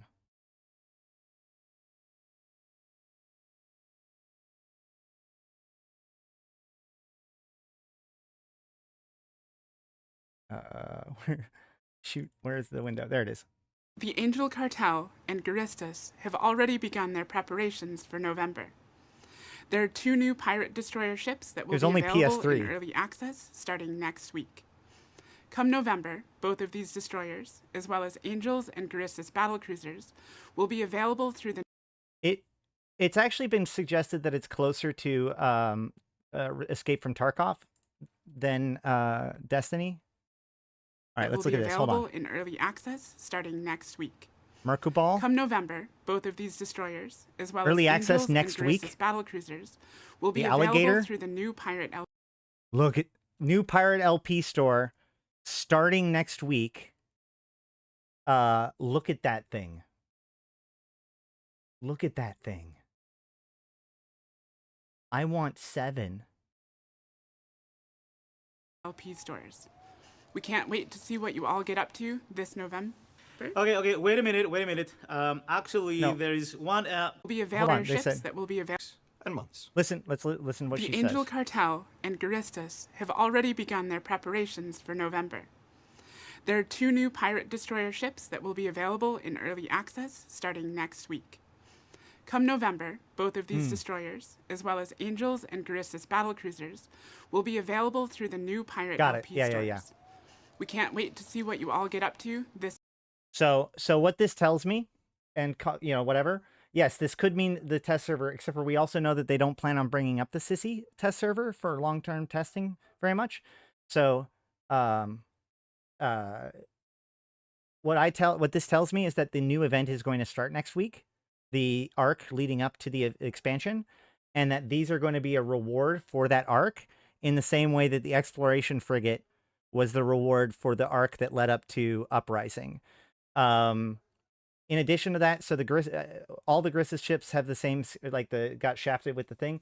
So the thing is that lore-wise, and you can call it lazy if you want, but specifically the Garistas specifically are known for ripping off the Caldari designs to the point where they claim that they actually created the rattlesnake first, and that the scorpion was ripped off from them. But no, they love the fact that they take Galent or Caldari designs and corrupt them to their own nature. That's just their style. Whereas the Angel Cartel are like one of the most sophisticated research and development wings in EVE Online. So every single one of their ships has a unique model. Coincidentally, they're also, people are talking about the Serpentis. The thing is that the Serpentis don't actually build their own ships, or at least they don't invent their own ships. The Angel Cartel actually does all of the ship invention for the Serpentis. So it makes sense that the Angel Cartels comes out first. In addition to that, the Deathless has had a pretty negative history with the Serpentis. So we're going to have to see how they get integrated. Sancha also has his own ships, exactly. But my point is that, but I was just comparing the two. Oh, I see. The lazy one says only the Angel has their own ships. Yeah, Sancha has their own ships. Mordu has their own ships, obviously, SOE, but those are kind of, whatever. But, if you think about it, the Serpentis has their own frigate. So the Gator's going to have, no, I think that the Gator, so if we look at the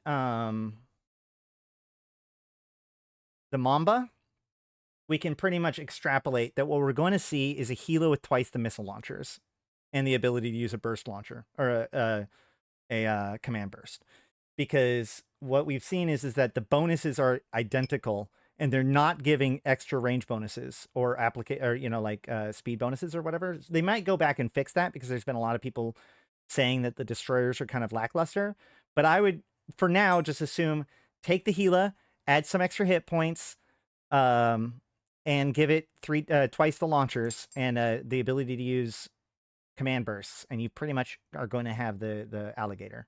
Oh, and a micro drum drive. Yeah, that's true. It's November.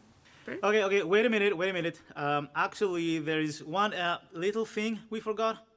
The Angel Titan. It's coming in November. Okay.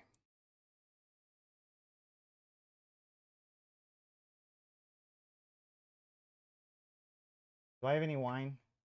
Hold on.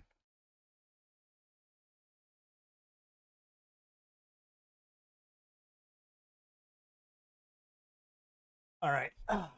So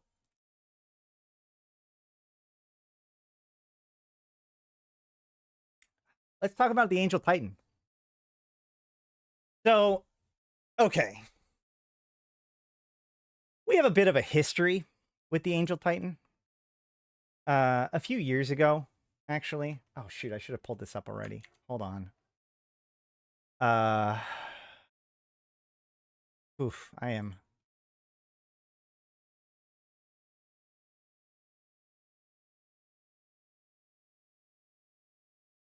So, like, back in the day,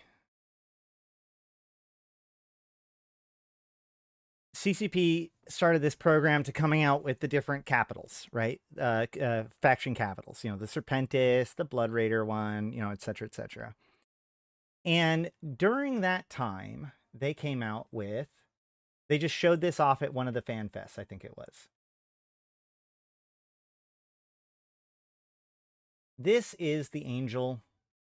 Hey, thanks, Austin. Welcome to the membership. 07 to you. I'm muted. No, I'm not muted. Wait, what? Am I muted? No, I'm not muted. What are you talking about? Okay, so here is the concept for the Angel Carrier, the Angel Dread, and the Angel Titan. The Carrier's in the middle, Dread's on the right, and the Titan is on the left. Now, the problem with this is that the faction capital program, like CCP's internal, like their ideas about rolling out factional capitals, like none of them really worked per se. They're very, like, balancing them was difficult, balancing their costs was difficult, you know, whatever. And then furthermore, like, as you can see, as with most angels, it requires its own unique model in order for this to make any sense. So this was shown, but then as soon as it was shown, the entire, you know, faction capital program, pirate faction capital program, was effectively, you know, put on indefinite hold. Now, the problem is that the cheapest part of these processes is concept art, right? And so they came out with this concept art, and everybody kind of treated it like it was somehow in production. And so for years, the Angel Titan was more like, well, where'd it go? They showed us it, but we never got it. And obviously, like, this actually had a problem, like, broadly when it comes to CCP and what they're willing to show and what they're not willing to show. You know, the Angel Titan has become a bit of a meme, right? Now, it doesn't help the fact that the Angel Titan, so we can see here, and we'll look at it better when we look at the video, but the really cool thing about the Angel Titan's design is that the Angel Titan actually is the angel logo on its side. So if you look at it from above or below, it's the angel logo, okay? That's what's cool about it. But the problem is that everybody thought it was a crab claw. And this came out during, like, the reign of the RoAch walls, when Titan ratting was, like, really, really big and everything like that. So the idea that I could have my own crab Titan was the thing that propelled this into memedom. And it's been there ever since. And so I have, on many occasions, anytime anybody ever brings up the Angel Titan, I'm always like, dude, just give it a rest. And I even jokingly say that the day that you see the Angel Titan announced is the day that you know that Eve is dying, because that is their, in case of emergency, break glass, placate to the player base move, right? That's the WoW dance studio of EVE Online. And so as soon as they made this announcement today, I was like dread coursed through every fiber of my existence. Hold on. Yeah, there it is. So I was concerned. But here's the thing, okay? If it wasn't for the rest of this presentation, I would have been greatly concerned. The thing is that this presentation and this whole vibe seems to be on delivering, right? They're giving us the things that we never thought we would be able to have. And so the Angel Titan kind of exists in that world. In a universe in which they're also announcing a shooter connection with EVE Online that's going to be available for playtesting as early as December, fine. You can roll out the Angel Titan. I allow it. Stamp of approval. Now I want one.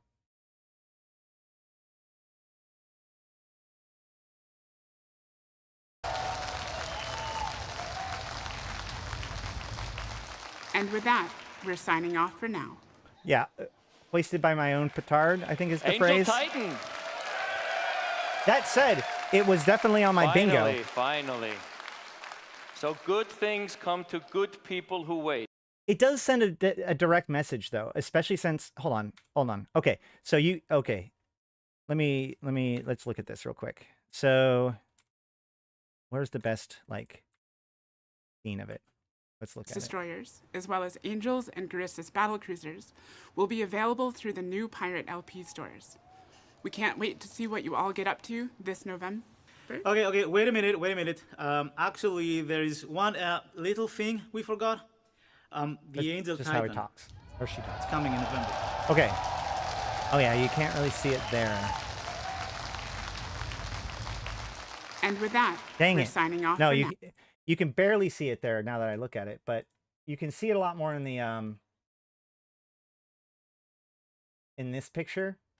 So you can see those in the back. There's the two hooks that go to the back and two hooks that come to the side. The angel logo, like if you turned this on its side, so that way the claw part was pointing down, it would be the angel logo.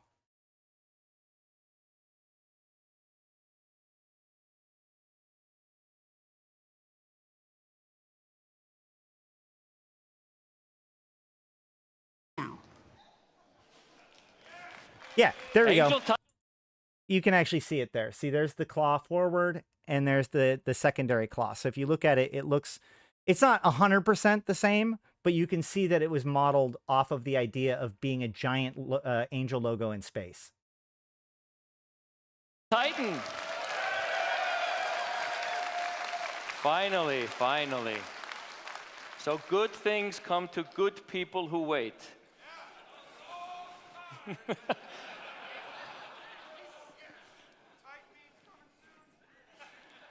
What better way to celebrate your birthday to get the Angel Titan? Isn't this what EVE's really all about? Big death machines.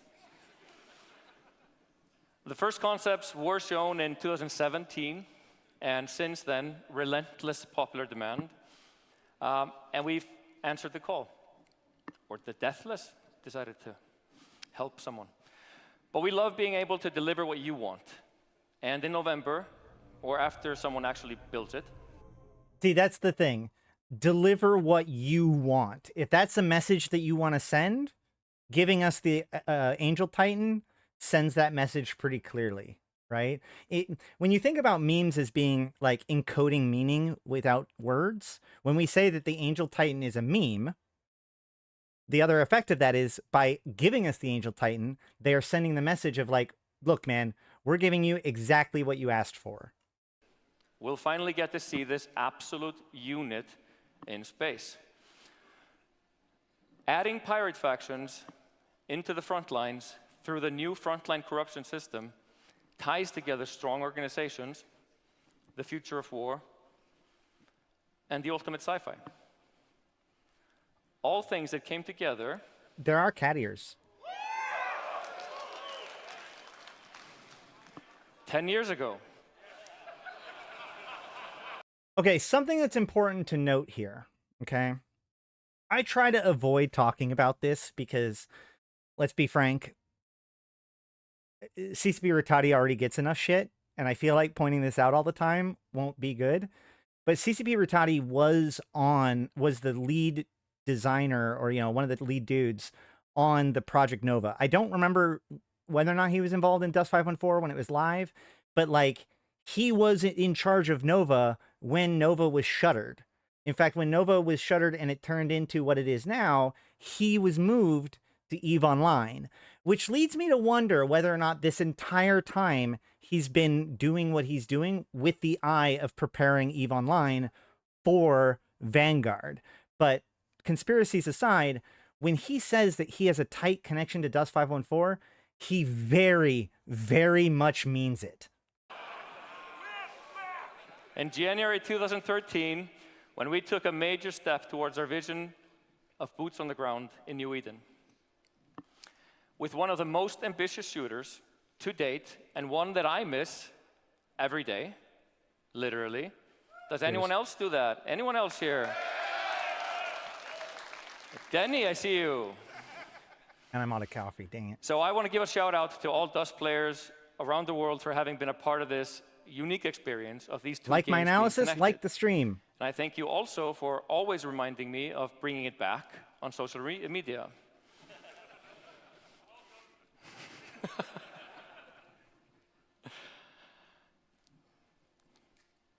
But last year we talked about the FPS being developed in London. And as you know, we've continued I could not sit in my chair. Of boots on the ground, learning along the way with ups and downs, but not trying to recreate Dust, but to create a meaningful FPS experience in New Eden. because we believe that we, Nice. It's you all and right, I, all together hold the key to the ultimate science fiction fantasy, being able to fly in space and fight on planets, together again in New Eden. Right now we've got Which makes us 169 proud to concurrent announce users, so our nice. next steps towards the ultimate science fiction, Eve Vanguard. So, for those of you who do not know, this logo is very important. I do not know whether or not this is... Okay, so I don't know if this is meant to be this, but that logo is pointed out immediately as soon as it was revealed yesterday, or 2 days ago, whatever it was. It looks very similar to the Arkenbine logo. Arkenbine is a Dust 514 mercenary corporation that is basically known for being Mordu's foot soldiers. In the past, like when Mordu moved on Upwell, or not Upwell, but the Serpentis for Upwell, when Mordu did operations in Intaki, whenever Mordu uses war clones, he used Arkenbine. But ever since Invasions, there has been a lot of rumors, in particular, of Mordu getting deeper and deeper and deeper involved in war clone research and development. So while Vanguard so far is suggesting that it is mostly associated with the Deathless, I do want to point out that as of right now, we have multiple organizations that could easily found their own organizations to, their own side to this foot soldier battle, including I have 4 big ones that I want to bring up. One is Mordu's Legion with Arkenbine, as we say here, which this symbol seems to suggest it might be associated with. There's the Deathless and the Deathless Circle, which we know is going to be associated through the Fulcrum. We also have the Aegis. Aegis is the organization under that Concord branch that leads Edencom. Aegis was originally founded to be a war clone service and work on like boarding, shipboarding and other ground warfare, and has been working on expensive backup services and other such like that. So Aegis has their own war clone army. And then finally, of course, we have the Triglavians themselves that have bioadapted soldiers. So those are 4 different groups, without including any of the other Merc groups or anything like that, that not only have the ability to field foot soldiers, but vast amount of foot soldiers.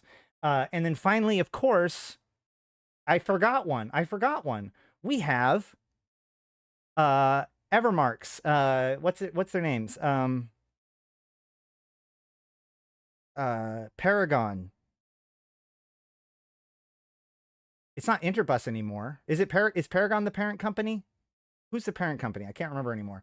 Either way, so Paragon, when they founded that consortium, Evermore, yeah, when they founded Evermore, all of the different subgroups that fell under Evermore looks like it's a cloning service, it's infrastructure services, it's transportation services, it's everything you need for a powerful mercenary corporation or, foot soldier corporation to guard the space lanes in New Eden. So that's 5 major organizations that could operate in this Vanguard universe.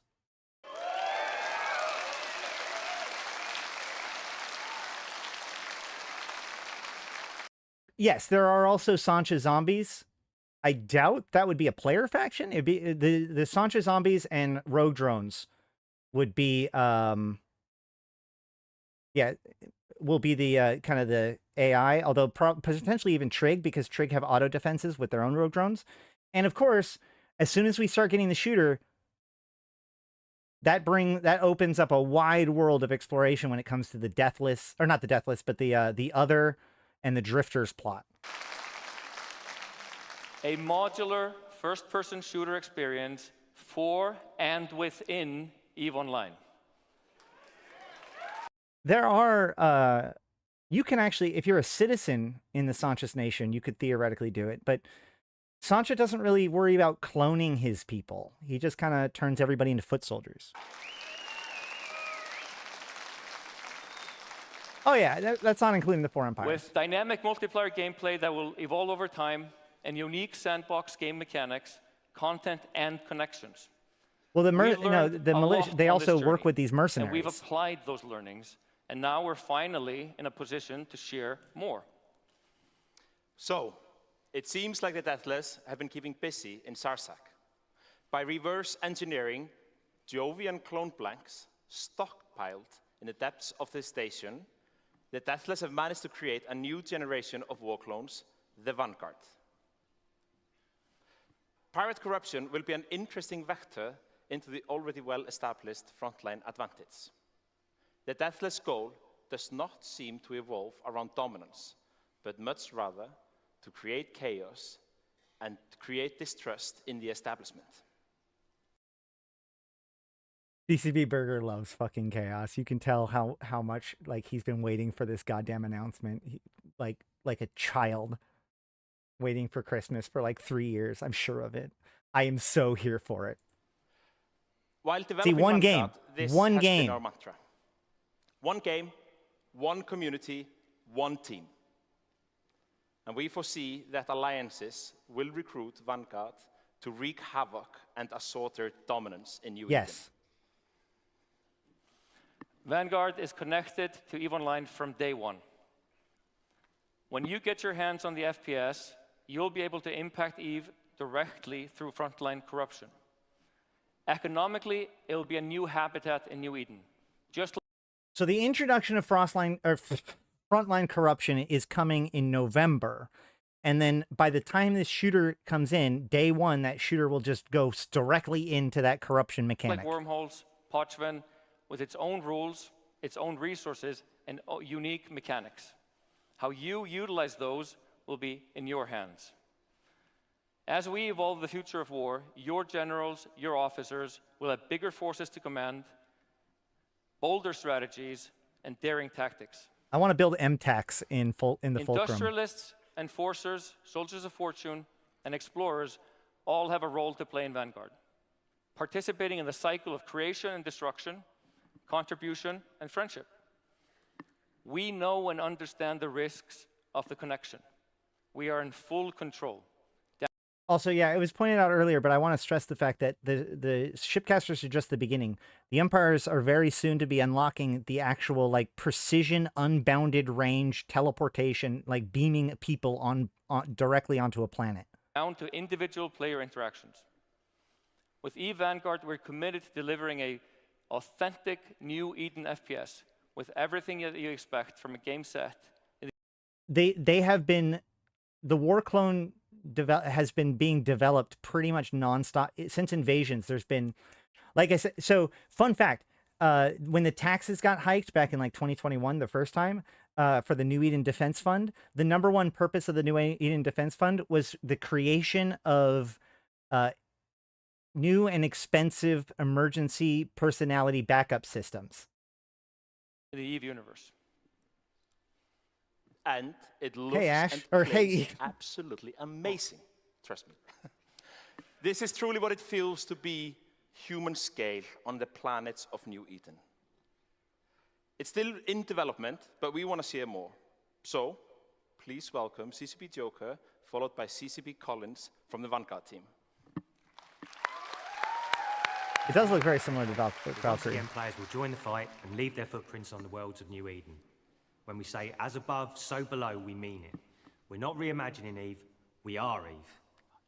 See, again, this keeps stressing the fact that, like, this is all merged together. Culture and politics driven by you, the community, and respecting this legacy is a responsibility we take very seriously. Eve is famous for its epic scale, and translating its look and feel to a human perspective has been an exciting challenge for the team. We're putting you in the heart of the action, not as a drone camera, but experiencing New Eden through the eyes of a new type of clone warrior. Players will fight on real worlds with pretty much continuously strategic lore light, value yeah. to the Deathless. And to ensure we deliver an authentic experience, the new and the old must coexist. Fan favourites from Dust like Divoolej GK and the Scrambler Rifle will return alongside next-generation weapons and equipment from well-known manufacturers such as Creodron. So, Creodron is obviously a good drone manufacturer. We have a mag rifle barrel from Core Complexion. Anything look pretty good? Anything worth looking into? Con-Ed. But besides that, that's pretty much what it is. We're building on strong foundations and learning from what has gone before. Dust, Valkyrie, and Nova have all left their mark.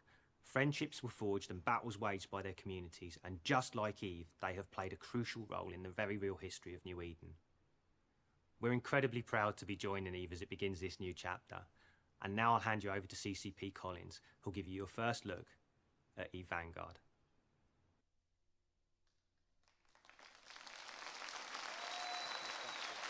Hello! Eve Vanguard, come on! All right. A big thank you to you, of course, and a big thank you to CCP Joker there for, well, we are, as if you can tell, breathless already, insanely excited to be able to reveal Eve Vanguard for you here today, but you thought we were done with Eve Vanguard. We are not. Who here would like to see some gameplay? Come on, who would like to see some gameplay? Yeah. Okay, now, we're gonna do things a bit differently though. We're gonna take it up a notch. We're not just gonna show you a video. Why do you think they've been sitting there? We're They're gonna probably run pretty you some big threats to gameplay each other, Master. live on stage. To help me with this, please welcome to the stage CCP Shortfall, CCP Ezia, and CCP Paragon. So I saw a lot of griping about the fact that, oh, there's only one environment or only one level or all right, let's do this. The AI or whatever. This is pre-alpha Okay. stuff, guys. This is one little area, and probably the AI is very simplistic, so that way there we go. they can demonstrate it What better, you're going to be seeing right? here today this is more is or less still a early in development. performance It's more than actual pre-alpha gameplay. You're going to see some prototypes. You're going to see some placeholder. But everything that you're going to see running is running on those machines right there. And with some help from the London team across the water, who we may very well bump into as our Vanguard squad carry out their objective. Right, we have the feed. Shortfall.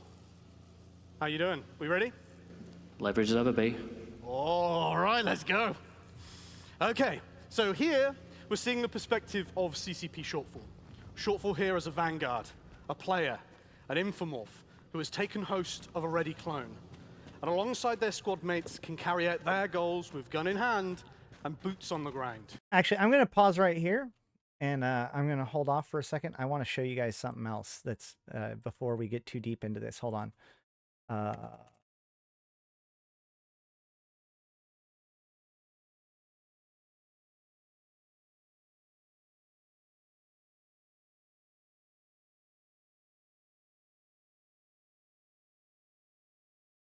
Let's see.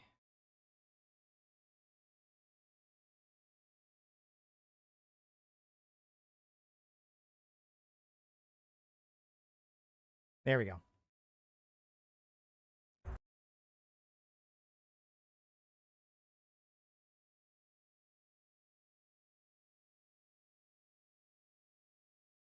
Second.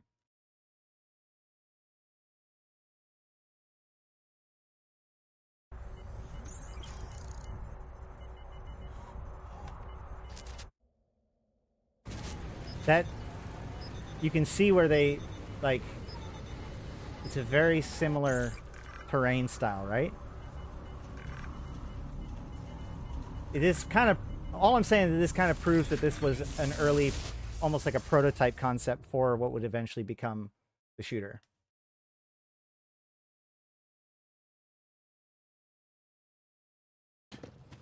For this squad, they've taken on a contract. To Fanfest, oh, they need to find and claim the Nexus chip from a group of Garista pirates that have been located nearby.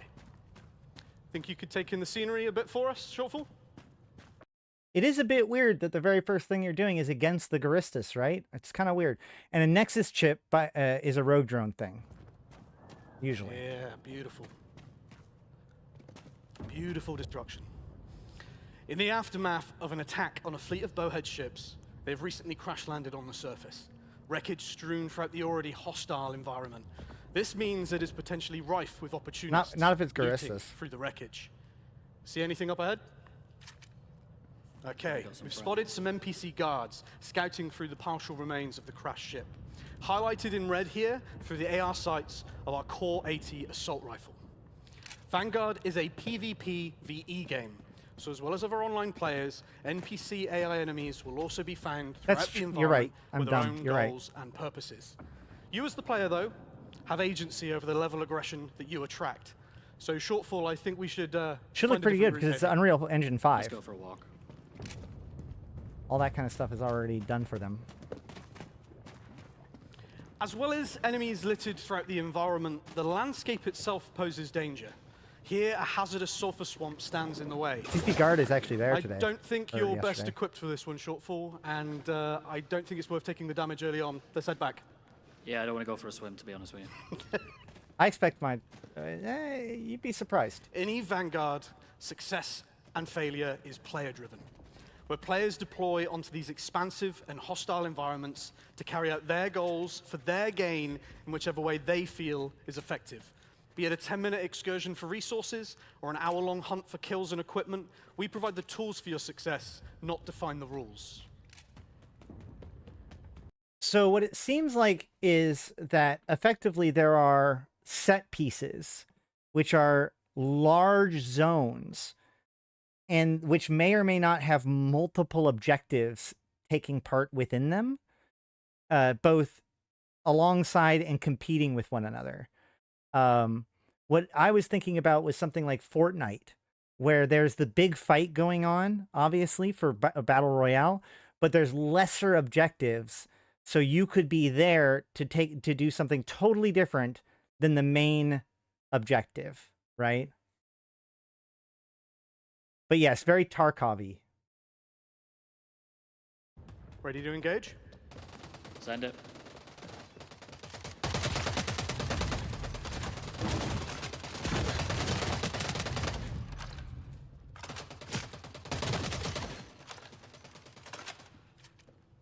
All right, Shortfall's first kills on stage.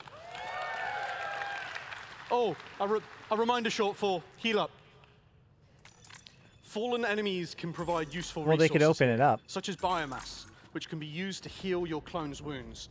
You can utilize biomass to increase the options of lengthening your stay on the surface for yourself and your squad mates. Let's push on. Whilst the environment can be hostile, it can also be plentiful. Spilled cargo from the wreckage can be looted for resources, providing such things as materials that can come in handy later down the line. So not only do I expect there to be more than one level, but it's very possible that these could be procedurally built in the same way that, like, think about Starfield, right? Starfield uses predefined rules based on the definitions of the planet, but when you land on a random place, it basically on the fly generates a pretty significant area of space with landmarks and everything around you. So, you know, these sites could be varied and interesting and even procedurally generated. And so like this site could be up for a day or whatever in theory. Here, Shortfall is elegantly scouting. Oh, there's customization. You can see at the very bottom left, there's a crafting button. Its cloning chamber within has ruptured, spilling wreckage, blank clone bodies, and cryofluid all throughout the landscape around. Whilst still early in development here, I hope you can see the great care we've taken to make the atmosphere of EVE Vanguard feel like it's already a part of New Eden.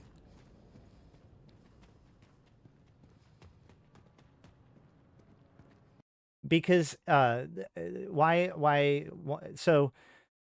one of the laws that are pretty staunchly maintained, originally established by the Jovians, but is pretty well maintained by basically everybody, is the idea that like you're not allowed to have multiple incarnations or consciousnesses at one time. That's considered to be highly, like, one of the highest levels of illegal within the cluster.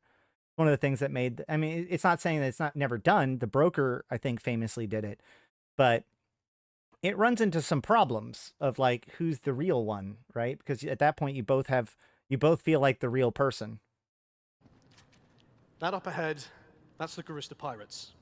Through our AR sights, we can see them highlighted in blue, having a stronger resistance to kinetic ammo.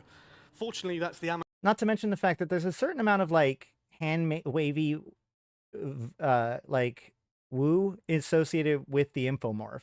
The infomorph is based on our neuroscan, But there's little things that kind of imply that the infomorph is a little bit more than just the data that it is contained. In the same way that your consciousness is more than the individual neurons that generate it. Ammo type we currently have loaded into our Core 80 at the moment.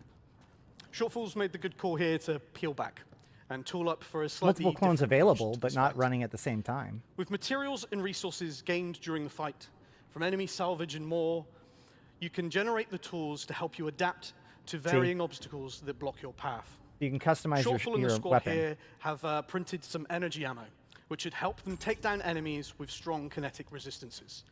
With Core 80, it's easy enough to load in different ammo types, changing the characteristics of the weapon on the fly. Shortfall, load up. Nice. You ready? I guess that's a good point. Well, I mean, Fatal was always a rebel.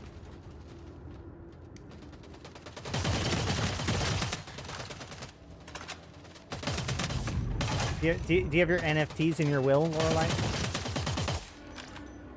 Do you think there'll be an is cost to doing this? Insofar as the fact that we're going to have to build the equipment that's used, within the hull probably. of the ship's cloning chamber, it would seem. This could be a useful spot to remember for another time, but for now we've got more important things. We still Remember haven't for found that another Nexus time. chip that the That's Gristas actually were holding on to. Hold on, that's actually a really interesting idea. So I just said that they'll be procedurally generated, but like he's suggesting that maybe you could theoretically like save this location and come back to this map later. That's interesting.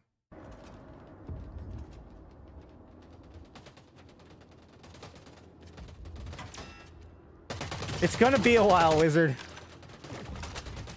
Do you think it's VR compatible? There's nothing theoretically stopping it from being VR compatible, but like putting a first-person shooter. Not alone. The idea of a competitive first-person shooter that is both VR and not VR sounds atrocious. Here's another Vanguard unit. Do I think it'll be a joint economy? One game, one team, one war. It picked up the contract for the Nexus chip as well. Other player Vanguard squads and units are present on this battlefield, and at any time are exfiltrating and deploying down through the session with their own set of goals. For anyone that knows their CCP own set of Shortfall well, goals. and I heard a few cheers in the crowd, you know he doesn't like sharing. So I imagine he's going to want the reward. Probably all that would need to happen is the seed stored, because once you have the seed, you could regenerate this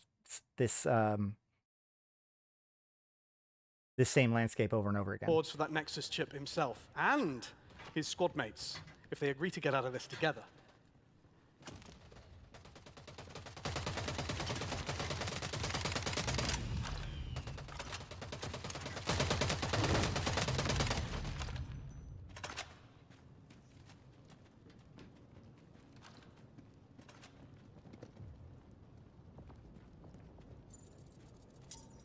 A slight detour, but that's the Nexus chip acquired.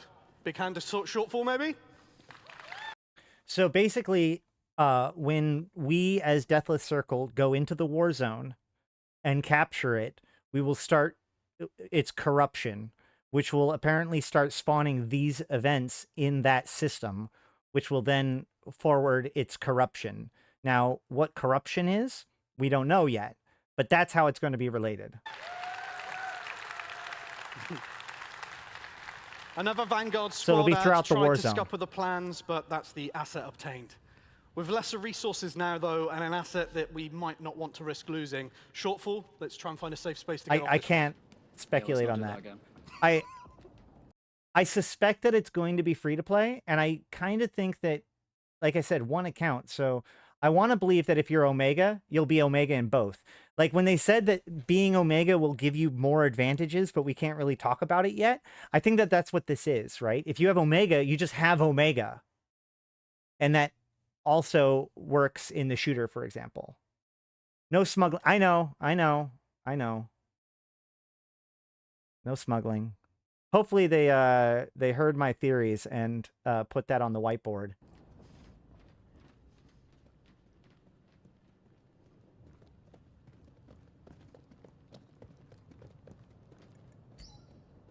Yeah, this could very The easily squad be have placed cross-platform. down an evac beacon, which if they can hold down and It's just a defend design for a issue period at of that time, point. will allow them to exfil from the surface and earn their rewards. It is, however, quite noticeable, so the squad will have to be vigilant for any opportunists looking to disrupt.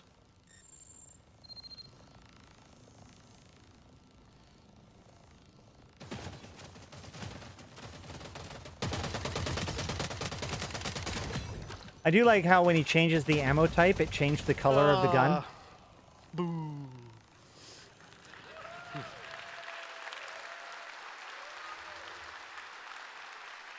I think that so I've always suggested they should get what we should do is have carriers that have support fighters that can bring clones with and new crew modules, you know, clone reanimation units on carriers. But you know that I've said that for a while.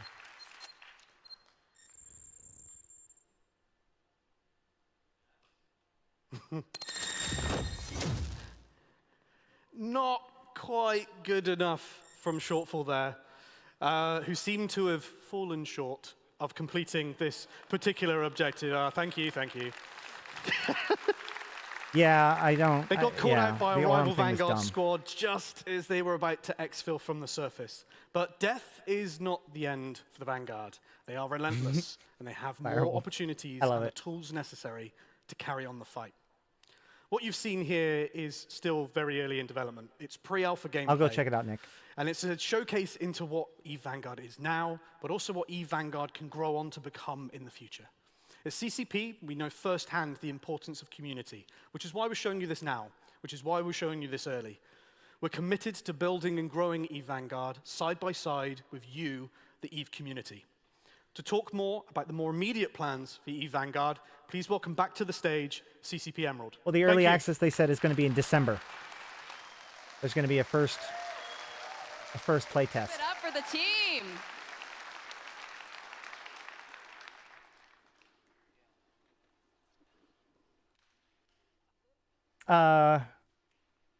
No.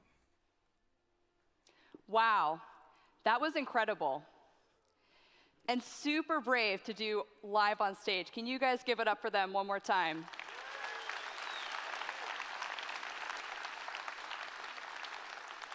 We are thrilled to announce that in December, as part of the next EVE expansion, we'll be opening the doors of EVE Vanguard to Omega players through a Founders Access, offering the chance to try it through a limited time event called First Strike.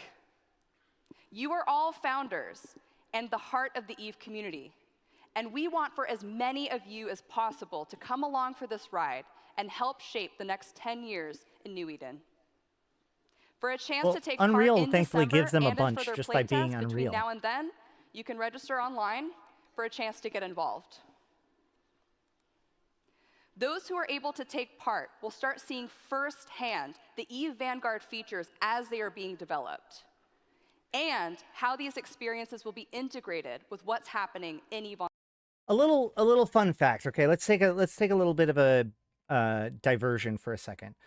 Game design stuff. Okay, so we all know about how the Unity stuff has been playing out recently. It's been a dumpster fire. We're going to circle back on that possibly afterwards if we have time today. But what's important here is Unreal. During all of this, Epic and Unreal have also been making their own moves over the last few years, right?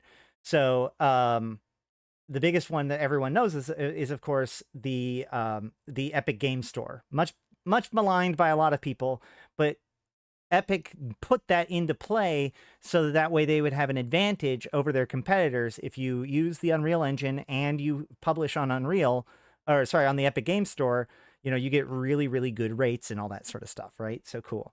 But the other thing they did was like both Unreal and Unity made acquisitions. You know, Unity acquired a Codeless Solutions, the infamous Iron Source, I think it is, right? Which is now, you know, one of the causes of their problems, and, you know, whatever.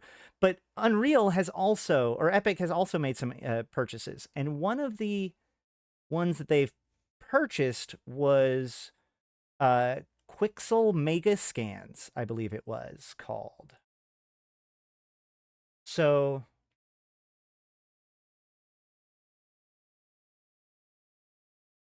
Let me see if I can pull this up real quick.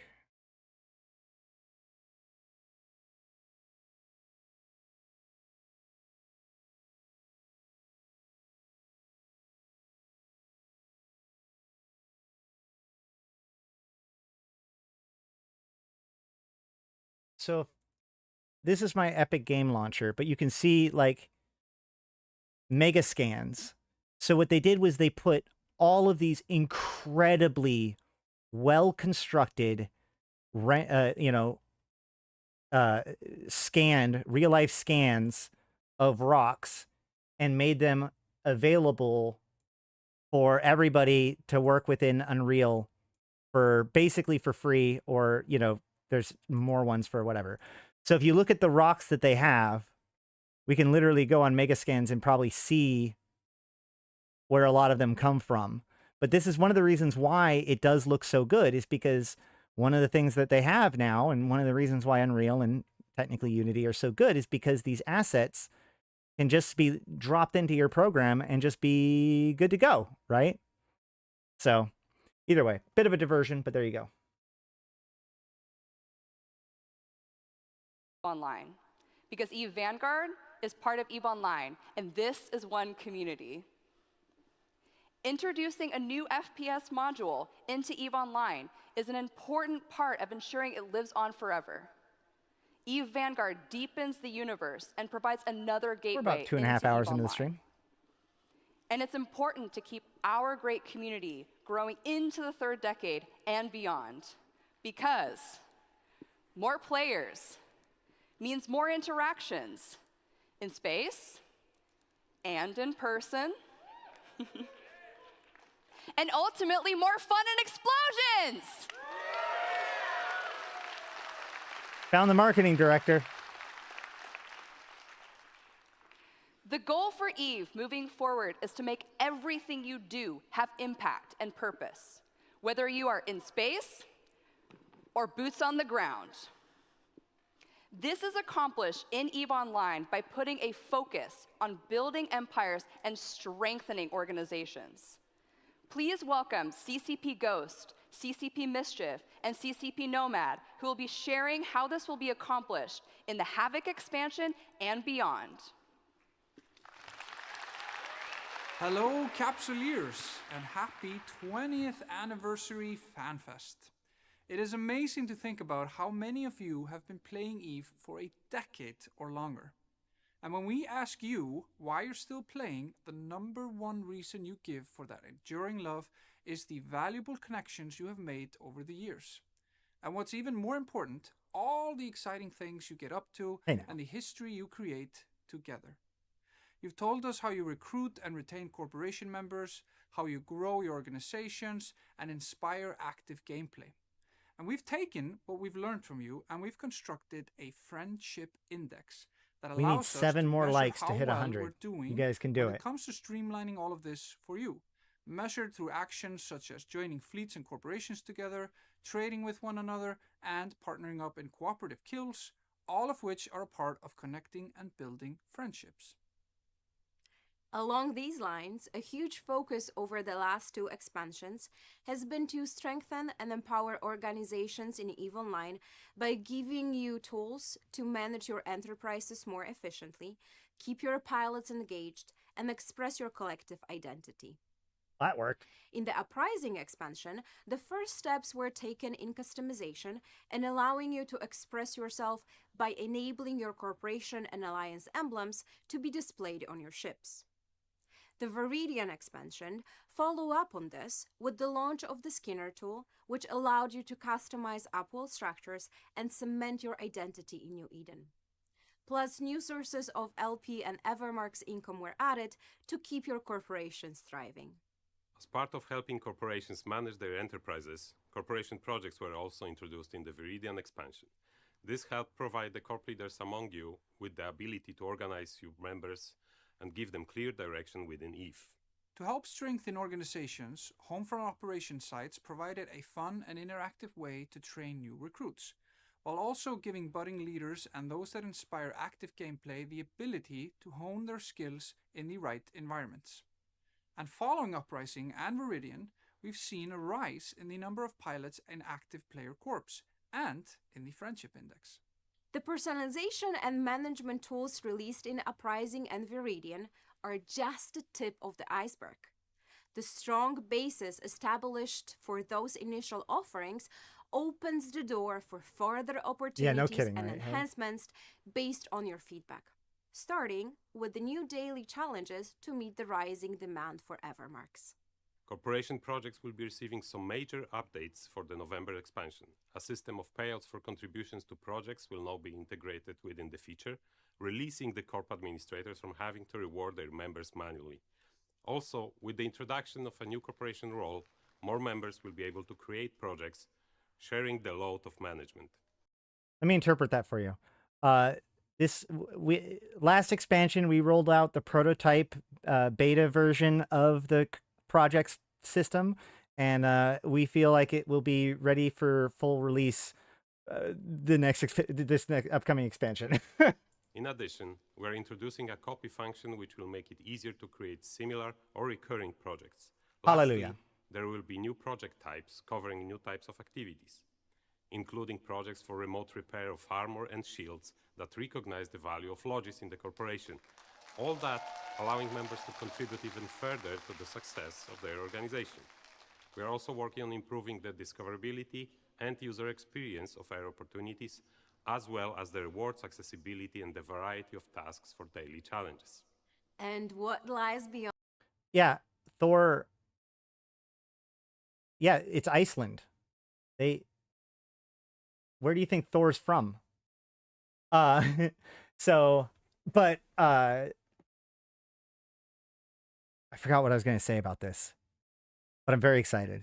Beyond November, there is a lot more on the horizon next year. For starters, there will be LP and Evermark transaction logs, a highly requested and anticipated feature that will help you individuals and corporations track your income sources and spending. Customization with Skinner will also see the addition of patterns and materials, with faction and career emblems for ships also on the way. Guys. Obviously, this is why I accidentally let the alliance that was going to be used for our structures expire, and therefore couldn't convert the Evermarks over. And so only one of our structures are skinned right now. It's all because I knew that they were going to introduce new things that we're going to want that Evermarks for, and I was just holding on to it for everybody, okay? I didn't mess up. It was on purpose, I promise. And the ship skin design as the cherry on top. Upcoming expansion. Oh, yeah, that's what I was going to say. Going back to that Angel Titan thing, I know I've said that when CCP introduces the Angel Titan, that's like in case of emergency break glass. But in a universe in which they bring Logi onto kill mails, the Angel Titan doesn't even seem like the fan service anymore, right? Expansions will further strengthen these foundations. Building on the first pillar, which makes it easier to cooperate, set goals for groups, and provide ways for the individual to contribute towards something greater than themselves. The future, both near and long term, is exciting, and we can't wait to share more with you.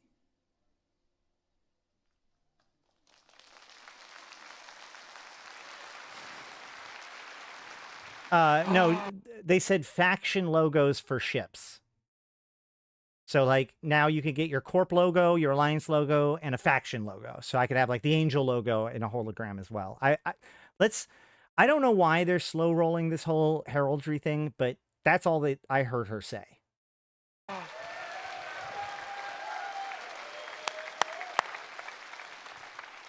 Whew. You just saw incredible features. Stuff that you wanted, or you didn't know that you needed, but you wanted, or the vice versa. They're tapping into your fundamental needs and desires. We're talking about buyback programs, and we're obviously opening up the doors to automatic SRP.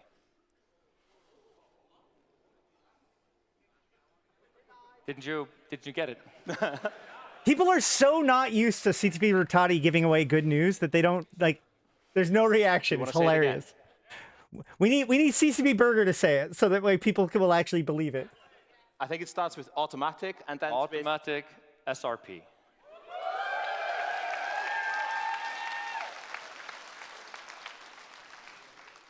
Yeah, we're talking about giving you tools to make your own corporation missions, player-made content, and the sandbox taking to the next level. And we finally cracked the code. And it would be like, you know, we're already recording when somebody dies, so I might be able to say like, okay, well, if you're in this fleet, you get a payout of this much if you die. Like people could scam it, but that's the whole point. Like we have systems of trust, and people could scam it if you're not careful. And are able to measure and recognize the efforts of Logipilots. And you all know what that means. What? Wait, what are they saying? Logion. Logion, some males. I've stopped. On a hill. Molehills. Yeah. The big beats of this expansion are aspirational. But let's paint a picture of the future. I guess they're not saying Logion kill else, but they are saying Logion. We see a future where the front lines of New Eden are always buzzing. Whether you're leading a high-sec pirate incursion or setting up a beachhead in nullsec, the core rules of war stay the same. We see a future where the things that you have unlocked for the empires will be yours. That being shipcasters, stellar transmuters, forward operating bases, or Vanguard clones. You're in control of your destiny. And we see a future where you have even stronger agency and ownership with more tools and more freedom. Unlocking total creativity through Skinner and even more corporation tools to focus and optimize your operations. Terraforming your sovereign space with they stellar do say transmuters, shipskin design?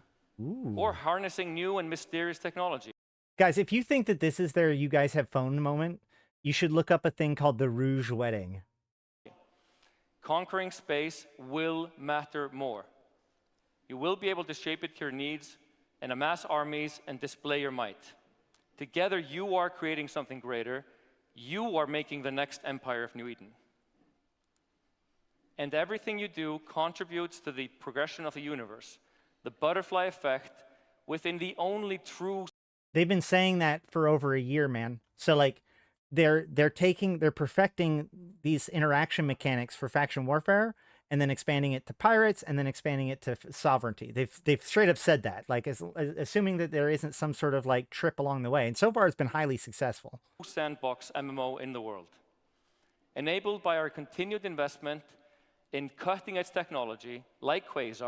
And I think it's pretty clear now, especially with the shooter announcement, that all of this, since the beginning of the faction warfare rebalance, has been converting the systems over to Quasar. So that way it can offer more flexibility. So the current faction warfare system is basically Quasar's faction warfare system. So the question is, what will sovereignty be when it's converted over to Quasar? That's another way of looking at it, I would say. And our carbon game engine to deliver both visceral experiences and moments of beauty. Which means that wherever you are, in space or on planets, because as it is above, so it is below. All to live and breathe the ultimate sci-fi experience. It's easy to speculate endlessly on how you will use these tools. But I'm positive, I'm actually very positive, that Capsuleers will find new creative ways to innovate and surprise us to continue the saga of New Eden into the third decade and forever! Yeah! All right. Is that it? I think... We could start the third decade. They're here. Okay, yeah, they just do... Right, standing in the back. Active developers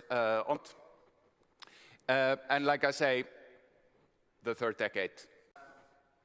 No! Can I get a hell? Woo! Oh gosh, yes. There again. But it has been modified. So pay attention. You hear and everyone contemplates. So here we go again. Thank you.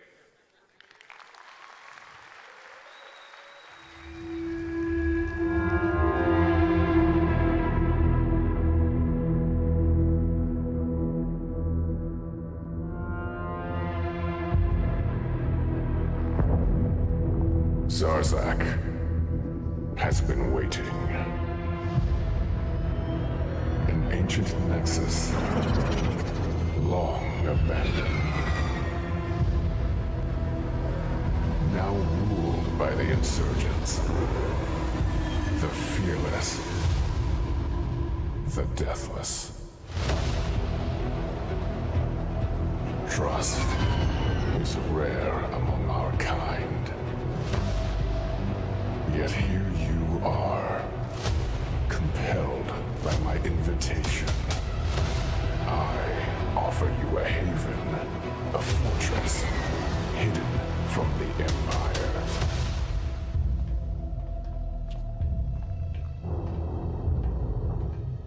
Well, it's a station made with the same technology as the people who made the capsules. Life. It feeds on me. And in return, it yields knowledge, gifts, power. Prepare your forces for chaos on the front lines. Harness the might of Capsuleers with the promise of riches. And together, we will unlock Zarzak's secrets. One. Yes, it does. By one. Okay, hold on. So, this is the thing that I find noteworthy. It says combat conditioning executed. So the whole point is that they're plugging in and then being converted over to being able to be using these war clones. By one.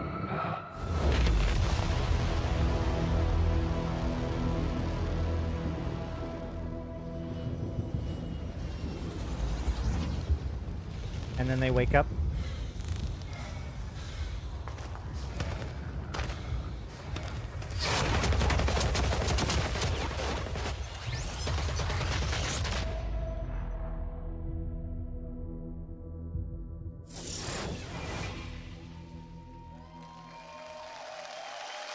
All right, so that's basically that. I am super, super pumped. We still obviously have lots of questions. Yeah, we're going to go look at some of the other stuff that they've put out since I started going live. But I will point out that the plan is tomorrow in the afternoon, evening, my time, U.S. time zone. I'm going to be able to go live again to go over some of the better panels. So keep an eye on the YouTube channel and make sure to subscribe if you haven't already, and come back there where we will look at, you know, I'll see which of them that we can, how many of them we can queue up and see how many of them we can get done. But yeah, we'll be talking about this throughout the weekend and the rest of the week. We've got new stuff coming out. We're editing the Angel Cartel one now, and we'll have all kinds of stuff starting next week. We're not done yet. I just want to make sure that we understood. Like, hunker down. We're almost done, but we're not quite done. We have to double check on some things, right? We have to go look at.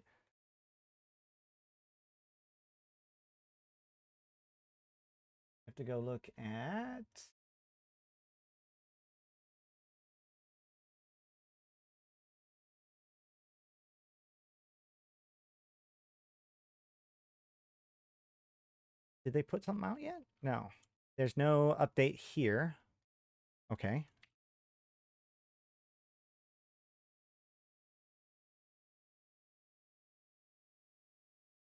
There we go. So there's the expansion announcement. Let's look. We've got the expansion trailer, which we just watched. What do we got here? Oh gosh. Hold on. Oh no.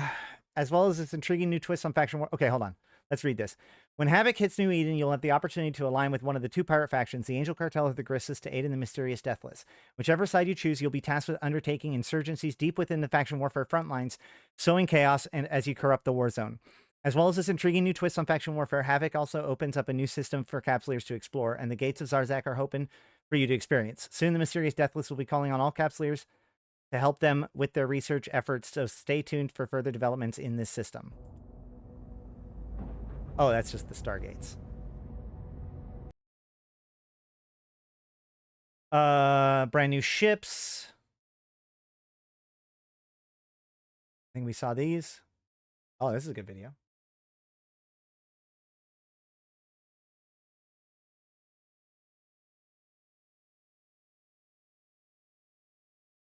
There's the Angel Titan, yeah.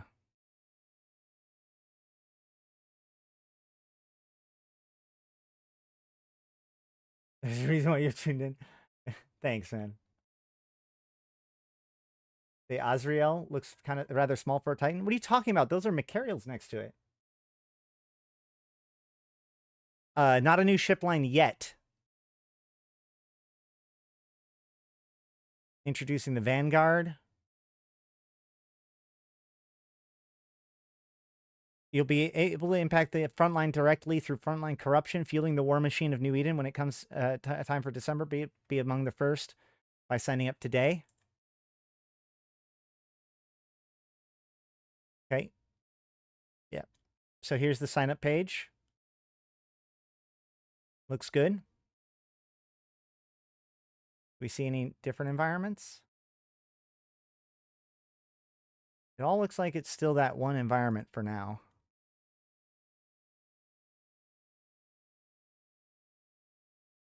Corporation projects will be easier to manage. Automated project payouts. Corporation project manager role will also, while clone repeat project buttons. Okay, we read about that or heard about that. Players will be able to pause and come back to the air new player experience.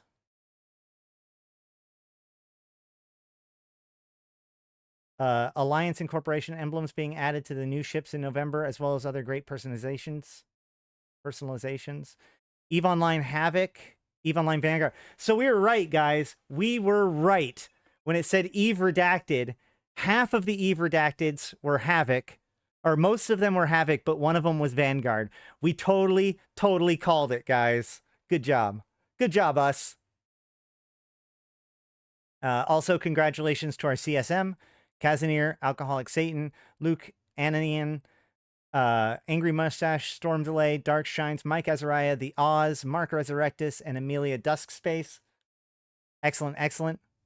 And then, of course, Kashal Aderon and Stitch Canelan, pulled out by CCP, chosen, handpicked. And the Alliance Tournament 2020, Plex for Good is now perpetual.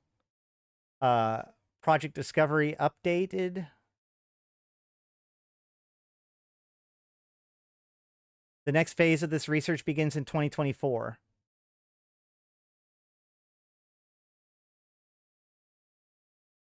New, the 4X game.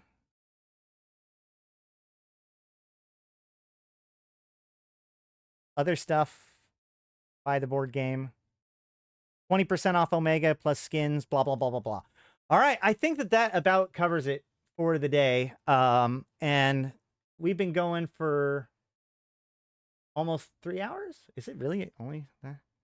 Well, either way, it's been intense. It's been intense. So we do, if you haven't already, check out my previous video where we go over all of the stuff that has been happening in on Tranquility this week to prepare for the event that's coming. And of course, the video before that is the my breakdown of the Angel Cartel. There's going to be more coming, both, you know, edited videos and live streams. Again, hopefully even ones this weekend. That's the plan.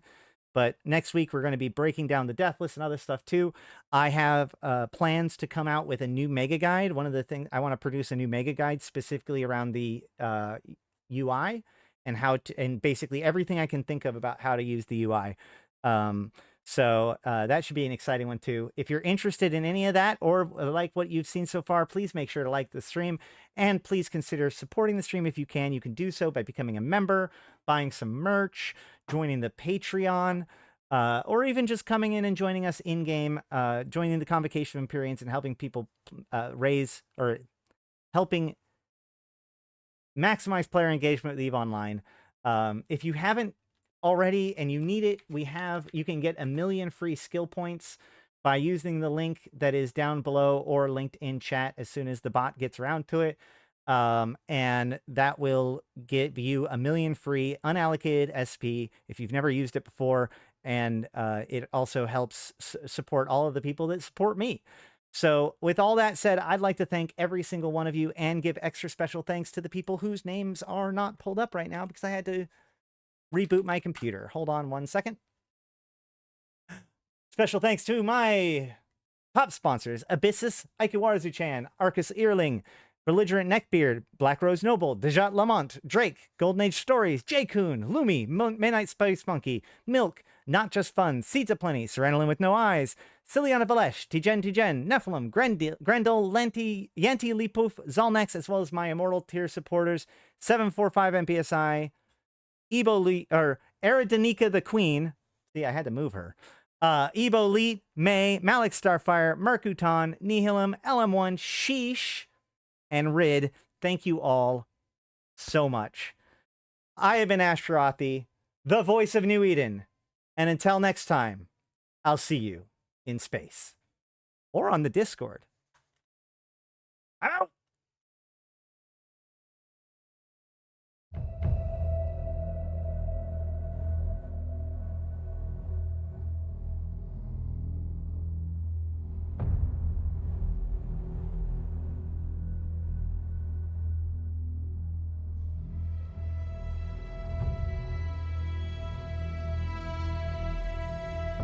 Bring on the wrecking machine.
Making chaos.